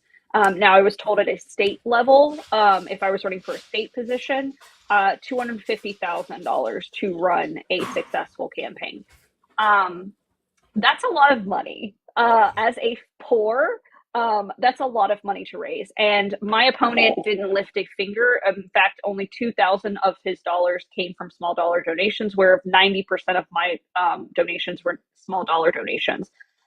So you can do this. Like, I made almost a 30% gain on him, making effectively, I think I raised just over $100,000 when it was all said and done. The way you can do this, if you want to I love the DNC, and I do think that you should give money to them, but if you want to see that money play out, your candidates need it. $5 goes a long way for a candidate. I mean, there are plenty of people on my list who got a handwritten thank you note because I'm very thankful. Vic, who's on this app, actually was shocked that he got a thank you note from me because it was old school. So we can do that, but electing those progressives, electing people throughout who are unwilling to take those corporate dollars is going to be really, really instrumental in changing it so that working class people, because I would like to see working class people elected to office. I would like to see more options and modernize the parties so that we can make it better for everyone. Because as someone who is a working class mother, like, I have two tiny humans. I have 4 fur babies. I'm a foster. I foster animals in our county. I'm involved with our county party. Like, we don't have a lot of free time, and I'm taking whatever free time I do have to do those things. And it shouldn't have to be that way. It should be able that you can be involved and you can do all these things and be able to still have a life outside of it. Getting money out of politics is going to be a huge, huge goal going forward. And I think That's that great there to are, hear. and the reason we say progressives, Drew, is because we have to be real. There's corporate Democrats that take big dollar donors as well, and progressives, by and large, have been the ones that have been sounding the alarm about Citizens United. And that's one of the things that I'm discouraged by from the corporate Dems, is they don't talk about that a lot because they know to run these campaigns nationally in particular, And even in the state level, it's incredibly expensive, and they can't always rely on their constituents. Victoria did; she relied on her constituents. So it's I doable. mean, there were days that I was out raising on TikTok, just TikTok alone, with people sending $3 or $11. That I was out raising my fundraiser, and I'm fortunate enough that I have a relationship with people within the Democratic Party here, previous candidates who've run for office who really did help or were instrumental in making my campaign a success. But for those of you who are listening who want to make a difference, federal candidates have to have a national platform. So if you want to help and you can't donate money, go interact with our content. Go interact with our social media. I'm on Instagram. I'm on Facebook. I'm here on TikTok. I've got plenty of others. There are plenty of other options that you can go. Go look at my website. Interact with our stuff because that's free. That's free money. It's literally cost you this much to interact with my stuff. There's plenty of educational type videos because a lot of candidates have to build from the bottom up with their social media. I was fortunate enough that I already had a social media platform. It was very small, let's be clear, but there are free ways you can help, and you can help amplify our voices. Speaking to me, asking, sending an email to your local media if you're in Tennessee and asking them, say, have you interviewed Victoria? Those are free things that you can do to better help my campaign and see more progressives in office. If we want to change this, we're going to have to get a lot of national recognition for candidates like myself, and then state level candidates. It's the same thing, just at a state level. Thanks, Drew. I appreciate you, pal. Thank you, Drew. No problem. Can I bring up one more point? I know you got somebody else up there. I don't want to go on too long. I wanted to ask your thoughts on term limits, because I think that's the other thing. I don't think that being a congressperson should be a lifelong career by any stretch. 100%. I go back and forth on this, to be honest. I mean, you do. The reason, this is why I do. So, Supreme Court, absolutely, because generational change. That there absolutely there has to be that, right? The issue that I have, we do have term limits. They're called elections. The reality of it, though, is that, as you know, Victoria, legislation is complicated, and oftentimes it takes relationships to get the ball down the road, especially in our divided government, right?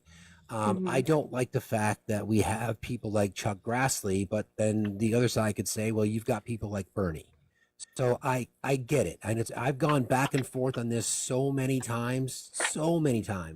If I would certainly say that it has to happen at the Supreme Court level, no doubt. 10 years, maybe it aligns with the Senate. It's a 6-year run. Maybe it's 12 years because it takes the Senate to confirm judges and things like that, maybe. But in the House, we have elections. So, you know, that is the term limit, right? Yeah. And I agree. I think that we can table this term limit option for like House and Senate if we have easier ways for working class people to find their way into those get into those spaces. Agreed. Because like right now it's incredibly hard for a working class person, myself included, to get into these spaces. It takes years of building. And there's plenty of people like, quote unquote, you know, the old school Democrats who pushed back on my campaign, who pushed back in a real way. Like they're going to primary me, which I'm totally fine. I want someone to debate. Like, look, I couldn't even debate my opponent. So like, let's go. I want to debate someone. I'm not afraid of being challenged. If I'm not the best choice, I don't want to be in the ring.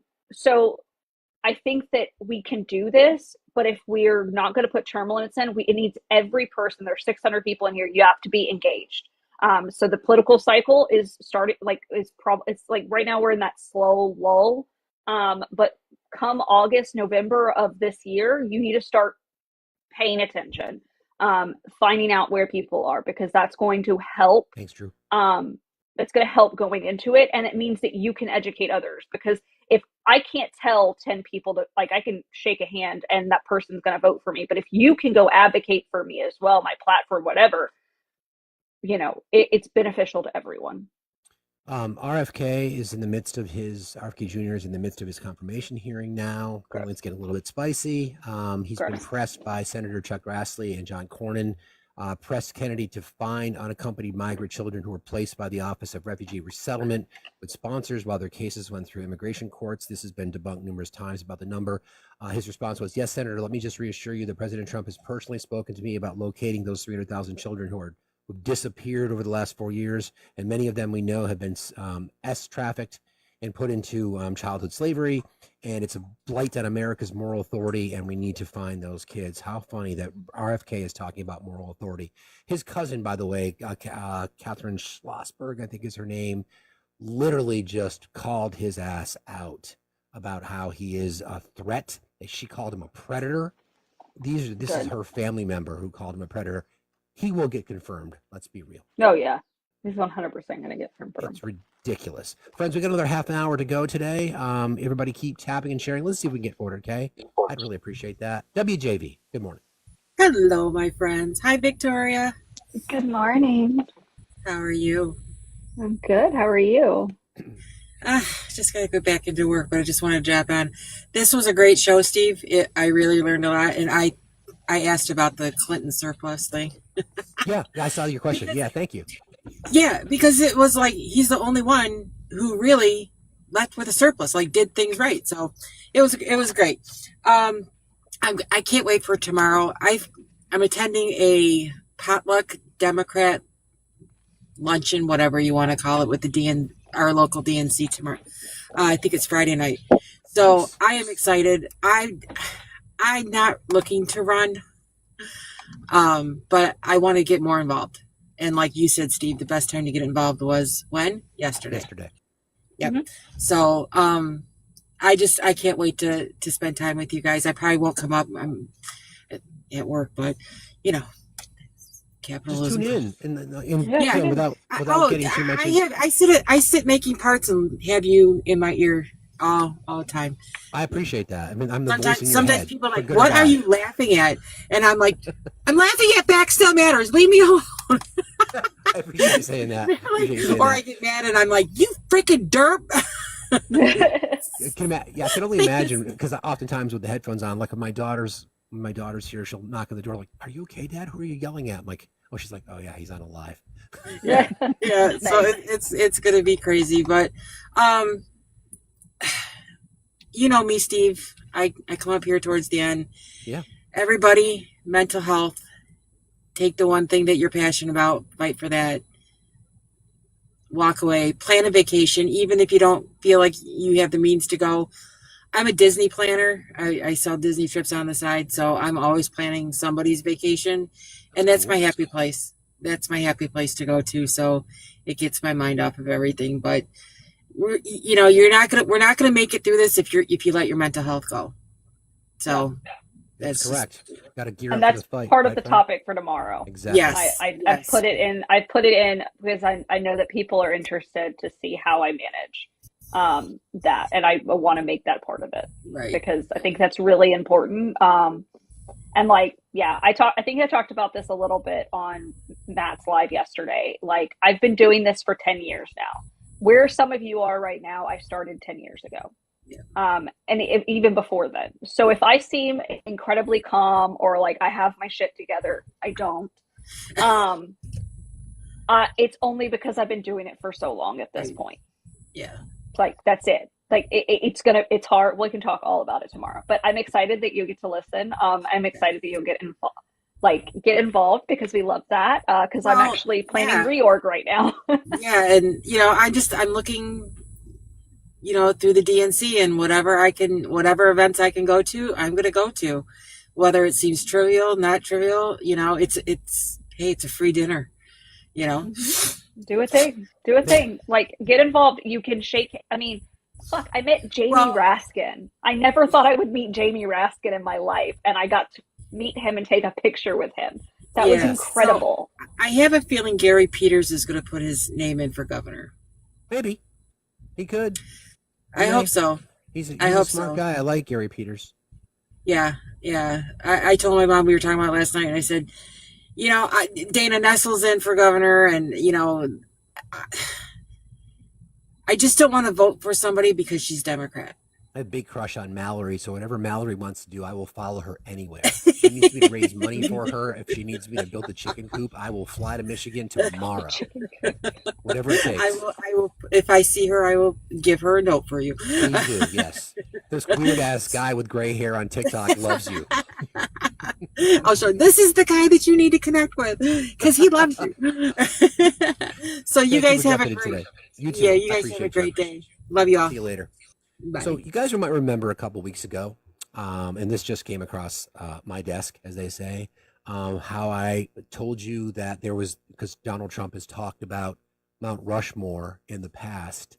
Anna Paulina Luna announced that they're calling for a bill to be introduced to have Donald Trump's likeness put on Mount Rushmore. Just let that settle for just a second. Anna Paulina Luna introduced a bill calling for Trump to be added to the South Dakota monument with a message, "Let's get carving." Newsweek is Can I pick another? There's another mountain he can go on.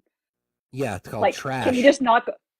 I mean that, but there's Stone Mountain in Atlanta. He can just go there. Like, Sure. it's already a shit show there. Just go there. It's Yeah, fine. you can You hang don't with the like other it there anyway. racist bigots. That'd be a perfect spot for him. Exactly. This proposal is the latest attempt to commemorate the Republican following his return to the White House, signaling that Trump's staunch supporters continue to show support for the president in his second term. Luna, who represents Florida's 13th congressional district, introduced the bill calling for a carving of Trump to be included on Mount Rushmore's National Memorial alongside George Washington, Thomas Jefferson, Teddy Roosevelt, Abe Lincoln. The bill is unlikely to receive the bipartisan support needed. North Carolina Rep. Addison McDowell introduced a bill last week to rename Washington Dulles International after Trump, but not a cult. Not a cult at all. Because, again, when you think about that, you think about people, although they were all slave owners, with the exception of Lincoln. Oh, I pissed people off in Georgia. I'm so sorry, guys. I'm so sorry. Yeah, exactly. They're angry. So then, see, this is the problem. When you have that, and then you have this. Hold on.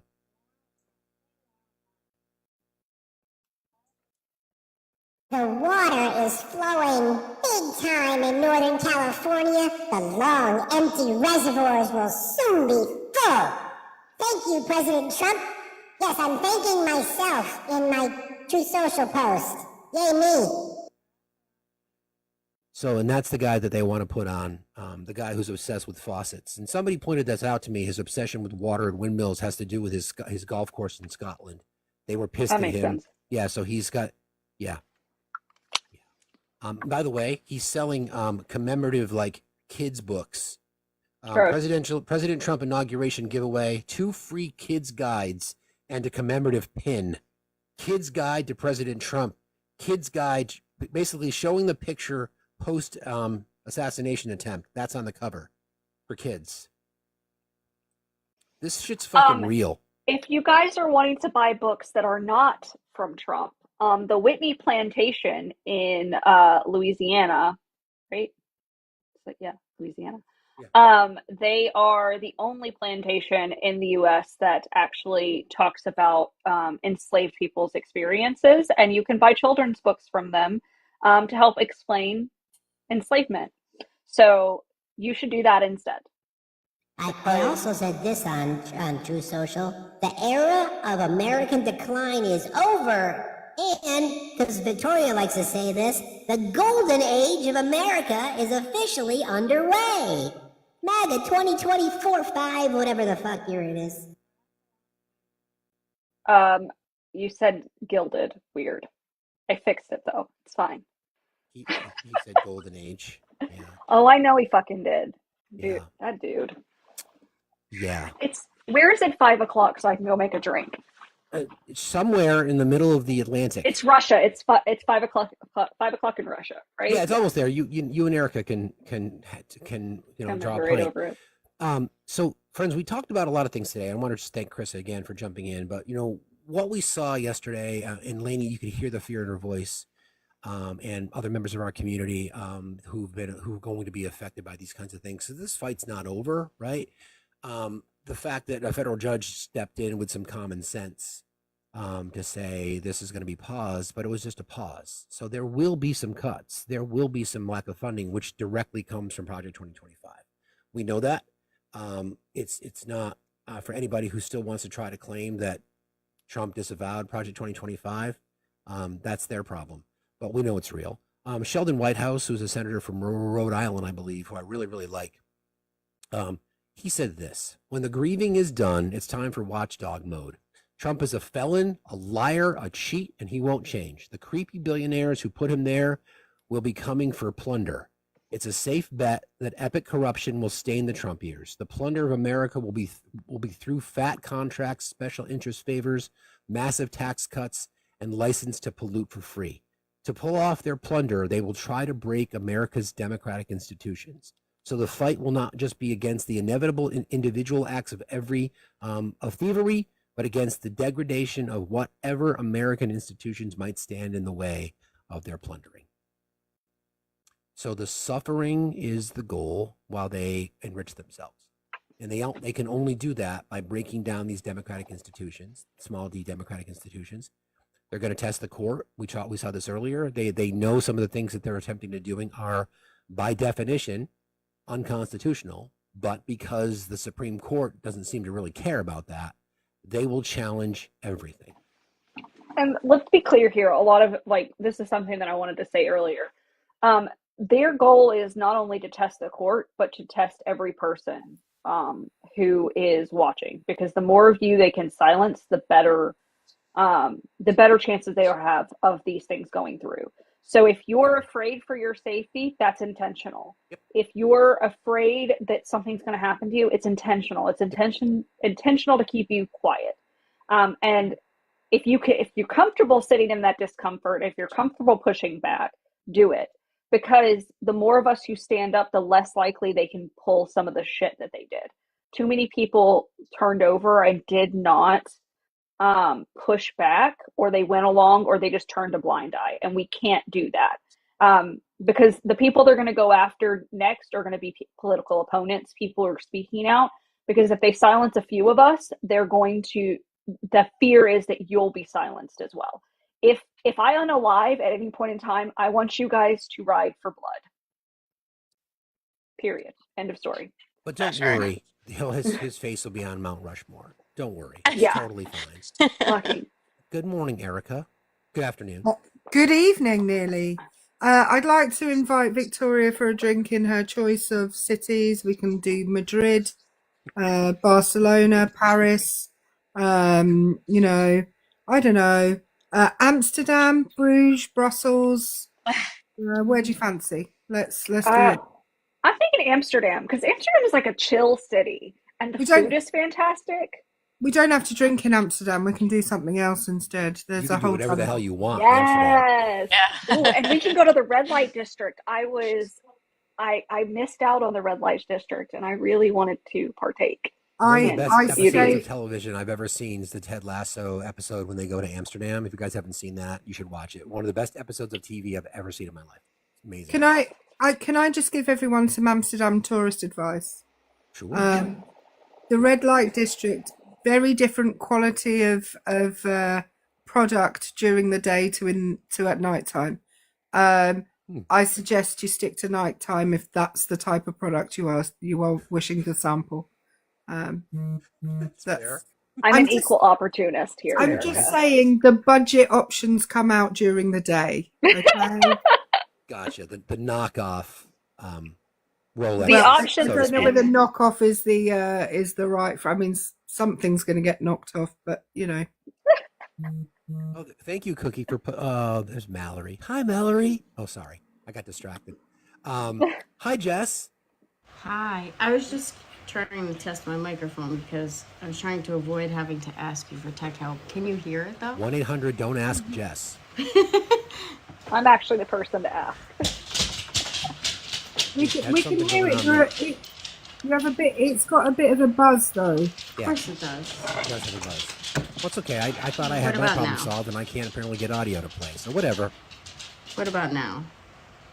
Still a buzz? Yeah. Yeah, a little bit. I've got like a fan. It sounds like a fan. It does. It sounds like a fan or an air conditioner. There's no fans. This sucks. Go ahead, Victoria. Auntie, when I was there, it was definitely something that we partaked in. So I have to ask Steve for tech help. Isn't that, guys, this is the one and only fucking time you will ever. Yeah, listen, so my team claims to be all like technically sophisticated. Jess can't keep her dongle straight. Eve hung up on me last night. Cookie's cookie. I mean, I don't know what to say. I don't know. Yeah, you didn't know that, Erica? Jess can't keep her dongle straight? I was waiting for you to criticize me as part of that, I group. didn't go there. I'm a smart man. I wouldn't if I were you. That's one straight. So we had a really good conversation with Chris earlier. I want to appreciate everybody for hanging in there. We'll wrap here, but I just think we're going to continue to talk about these kinds of things. We're going to do a lot of shows dedicated to this kind of stuff. We're talking about activism, as we know. Victoria, I'll plug this again. Victoria's going to join tomorrow, along with crazy mother runner Jess. We're going to talk about running for office and Victoria's journey, and I don't want it to. And I know you know this, Victoria. We talked about it. It's not just about, because not everybody's wired to run for office, but there's so many things that people can do to support candidates, door knocking, fundraising.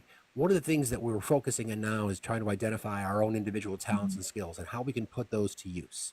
You might be a great writer. You might be a great graphic designer. You might be really motivated in your community. You might have a lot of connections. You might have the volunteering muscle. Whatever those things take is what we need to do, because we're on our own. I mean, we cannot rely on our own party.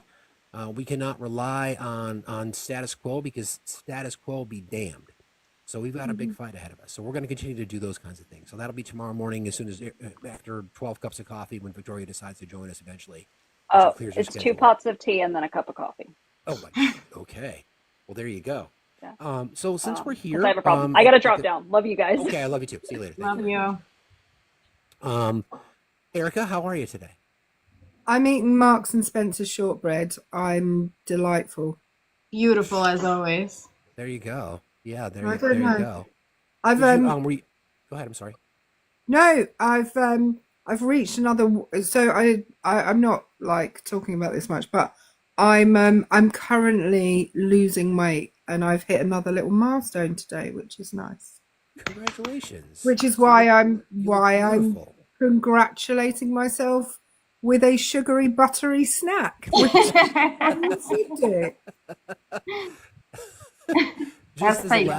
Just as a last reminder, friends, a couple of resources hubs. You can find us at FactsStillMatter.site.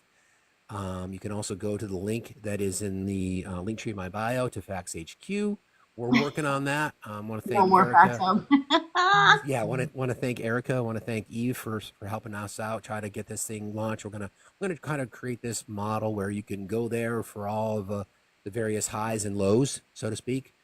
We'll be able to connect to various socials. We'll be able to connect to Discord, all these kinds of things. So it's coming. So if you guys want to help support us, please, it's a $3 monthly subscription, or it's 15% off if you subscribe annually, discounts at the merch store, subscriber only events. We were 2 subscribers away from hitting 500 to be able to do a subscriber only event. So that's our goal. So thank you all in advance. Jess, go ahead. Sorry. Oh, can I just say though, and I want to say this because I know you won't. This live is on 4 hours a day, every day from Monday to Friday, plus another live on Friday nights most weeks. Now, Steve is a man who has a job. Fax is a man who has a job. And all the time he's doing this, he can't be doing his job. And subscribing is a way you can help support and keep this going, whether it's here or elsewhere. So, please do. Because we want him to carry on doing this, and we're a community. It takes us all to keep this going, and this is a way that you can help and contribute to that. And I'll just add on to that. Steve doesn't just do this with any money that he makes back. He gives back to other people that are in need. So how many times have you seen us doing fundraisers or donating merch or like doing those kinds of things? Those things are only possible because you guys are able to support the channel also. So that's also another thing. It doesn't just go to Steve. It goes to everyone else that he helps. Thank you. I want to say thank you to Anne for her donation on Cash App today. I want to thank Lakeisha also for your generosity and your kindness. Thanks to Gen X Ange, to Jennifer, to Sheila, to Trucker T, to V Moore, to Pepperonis, and Mrs. Pickles for all subscribing today. Thank you guys very, very much. Got a little bit more time left. A couple other people that have requested. We'll bring up Jess. I just want to point out that I'm the one not eating today. It's Erica, and I love that. Hi, other Jess. How are you? Jess? Oh, no, this is an accident. I'm sorry. Not No sure problem. I got you. Thank you very much. All right. Well, why don't we just wrap here then? So, Jess, anything you'd like to plug and or last thoughts? Heck yeah. So, guys, if you would like to join the Misbehaved Women podcast, we are on this Sunday at 2 p.m. We do Friday and Saturday nights. Friday, we usually go on a little bit later because we know Steve goes on.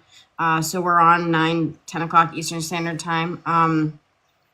And then we kind of just hang out on Friday and Saturday, but you should be here. Don't worry about us. We're just hanging out. This is important. Saturday night and then Sunday, we are doing our podcast 2 p.m. Our podcast this week is the Woman of the Week is going to be AOC, who is the youngest woman in Congress right now and to ever have been in Congress. And we're going to give you guys some information that you may or may not have known and some resources on how maybe you can get involved, which Steve is also going to be doing tomorrow on this live. So there's important things happening in our world. So we would just like you to be a part of all of that. So Misbehaved Women Tuesday. Shut up. Sunday, 2 p.m. Eastern Standard Time. You can follow me, or there's two other women. They'll probably comment in the chat. It's Misbehaved Amanda and Misbehaved Millie. So you can follow us, or our YouTube is also in Steve's bio. Before I get to Erica, I'm going to bring up Chad because I mentioned he and I had a little back and forth. He's working on this really cool project, and I want to give him an opportunity to kind of plug it. So thank you for being here, Chad. What you got for us, buddy? Okay, so I'm trying to figure out how I can. You got to stop teacupping. If you want to send me a message, we can figure out a way to do it because you can't talk about it if you have to read from your phone. So that's not going to work. So I'll just talk about it then. So in my community I've experienced this firsthand. My grandmother, who is now a widow, is experiencing isolation and loneliness. So I thought, because I am the only franker in Marinette with her, why don't I bring meals to her and spend time with her eating a meal every night? So yeah, and I've been talking with my other individuals, and we're gaining support, and to date we've had 30 meals, and we have 10 plus volunteers who were willing to do the work with me, and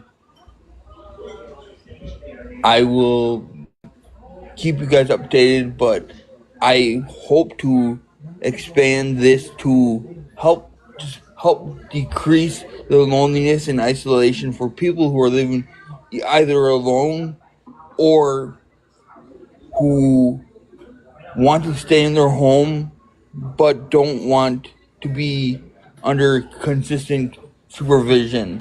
I love that, Chad. I love that. Yeah. That's how we make things. That's how we use our own life experiences to make other people around us, our lives better. And like I said, if you need some help, let me know. Okay.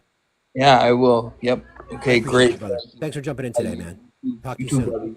All right. Yep, bye. All right. Bye. Erica, final thoughts. I love what Chad just said. And it fits in with all the stuff that you've been saying over such a long time, which is do what you can in whatever capacity you can do it in. And if the capacity in which you can help people, is online, giving them or even you know, giving someone a phone call who you think might be lonely, buying some groceries for your neighbors if they're, you know, elderly or can't get out of the house themselves. There are so many ways in which we can help each other. And in the current situation with the uncertainty around social programs in the US, that help is more needed than ever. So, you know, we do what we can, right? Find your thing. My thing apparently is being able to ask AI to come up with things and it doing so. Just saying. Yes. So those of you who I did a video last night, Eric and I talked about it, and I had to run out and kind of buy candles so I could do it. I basically, through the new AI, we were able to use some of Trump's speeches and ask AI to translate it to a Shakespearean soliloquy. And yours truly did a bit of a performance last night. So please watch that. There'll be more to come. It is going to be a series. We have a whole series of ideas that are percolating in our conniving brains to make it interesting because Shakespeare made it even sound, I don't know. Anyway, please go watch it. It was fun. Turns out Trump makes sense in Shakespearean, right? That's all we have to say. Apparently so. Not in real life, but when you say it as a Shakespearean character, it makes more sense. Which is weird because nothing else makes more sense when you say it in Shakespearean language. Yeah, there's apparently a picture. I'm not sure. We'd have to kind of find this, but there's a picture of an ICE raid taking people away with Latinos for Trump T-shirts. Sadly. Anyway, thank you all for being here. I really appreciate it. Thank you, mods. Thank you, mod team. Thank you, everybody. We're going to raid Chris. So Chris is live now. Let's go back over there and show him some love. I want to thank him again for joining us today. I appreciate you all very, very much. Tomorrow morning.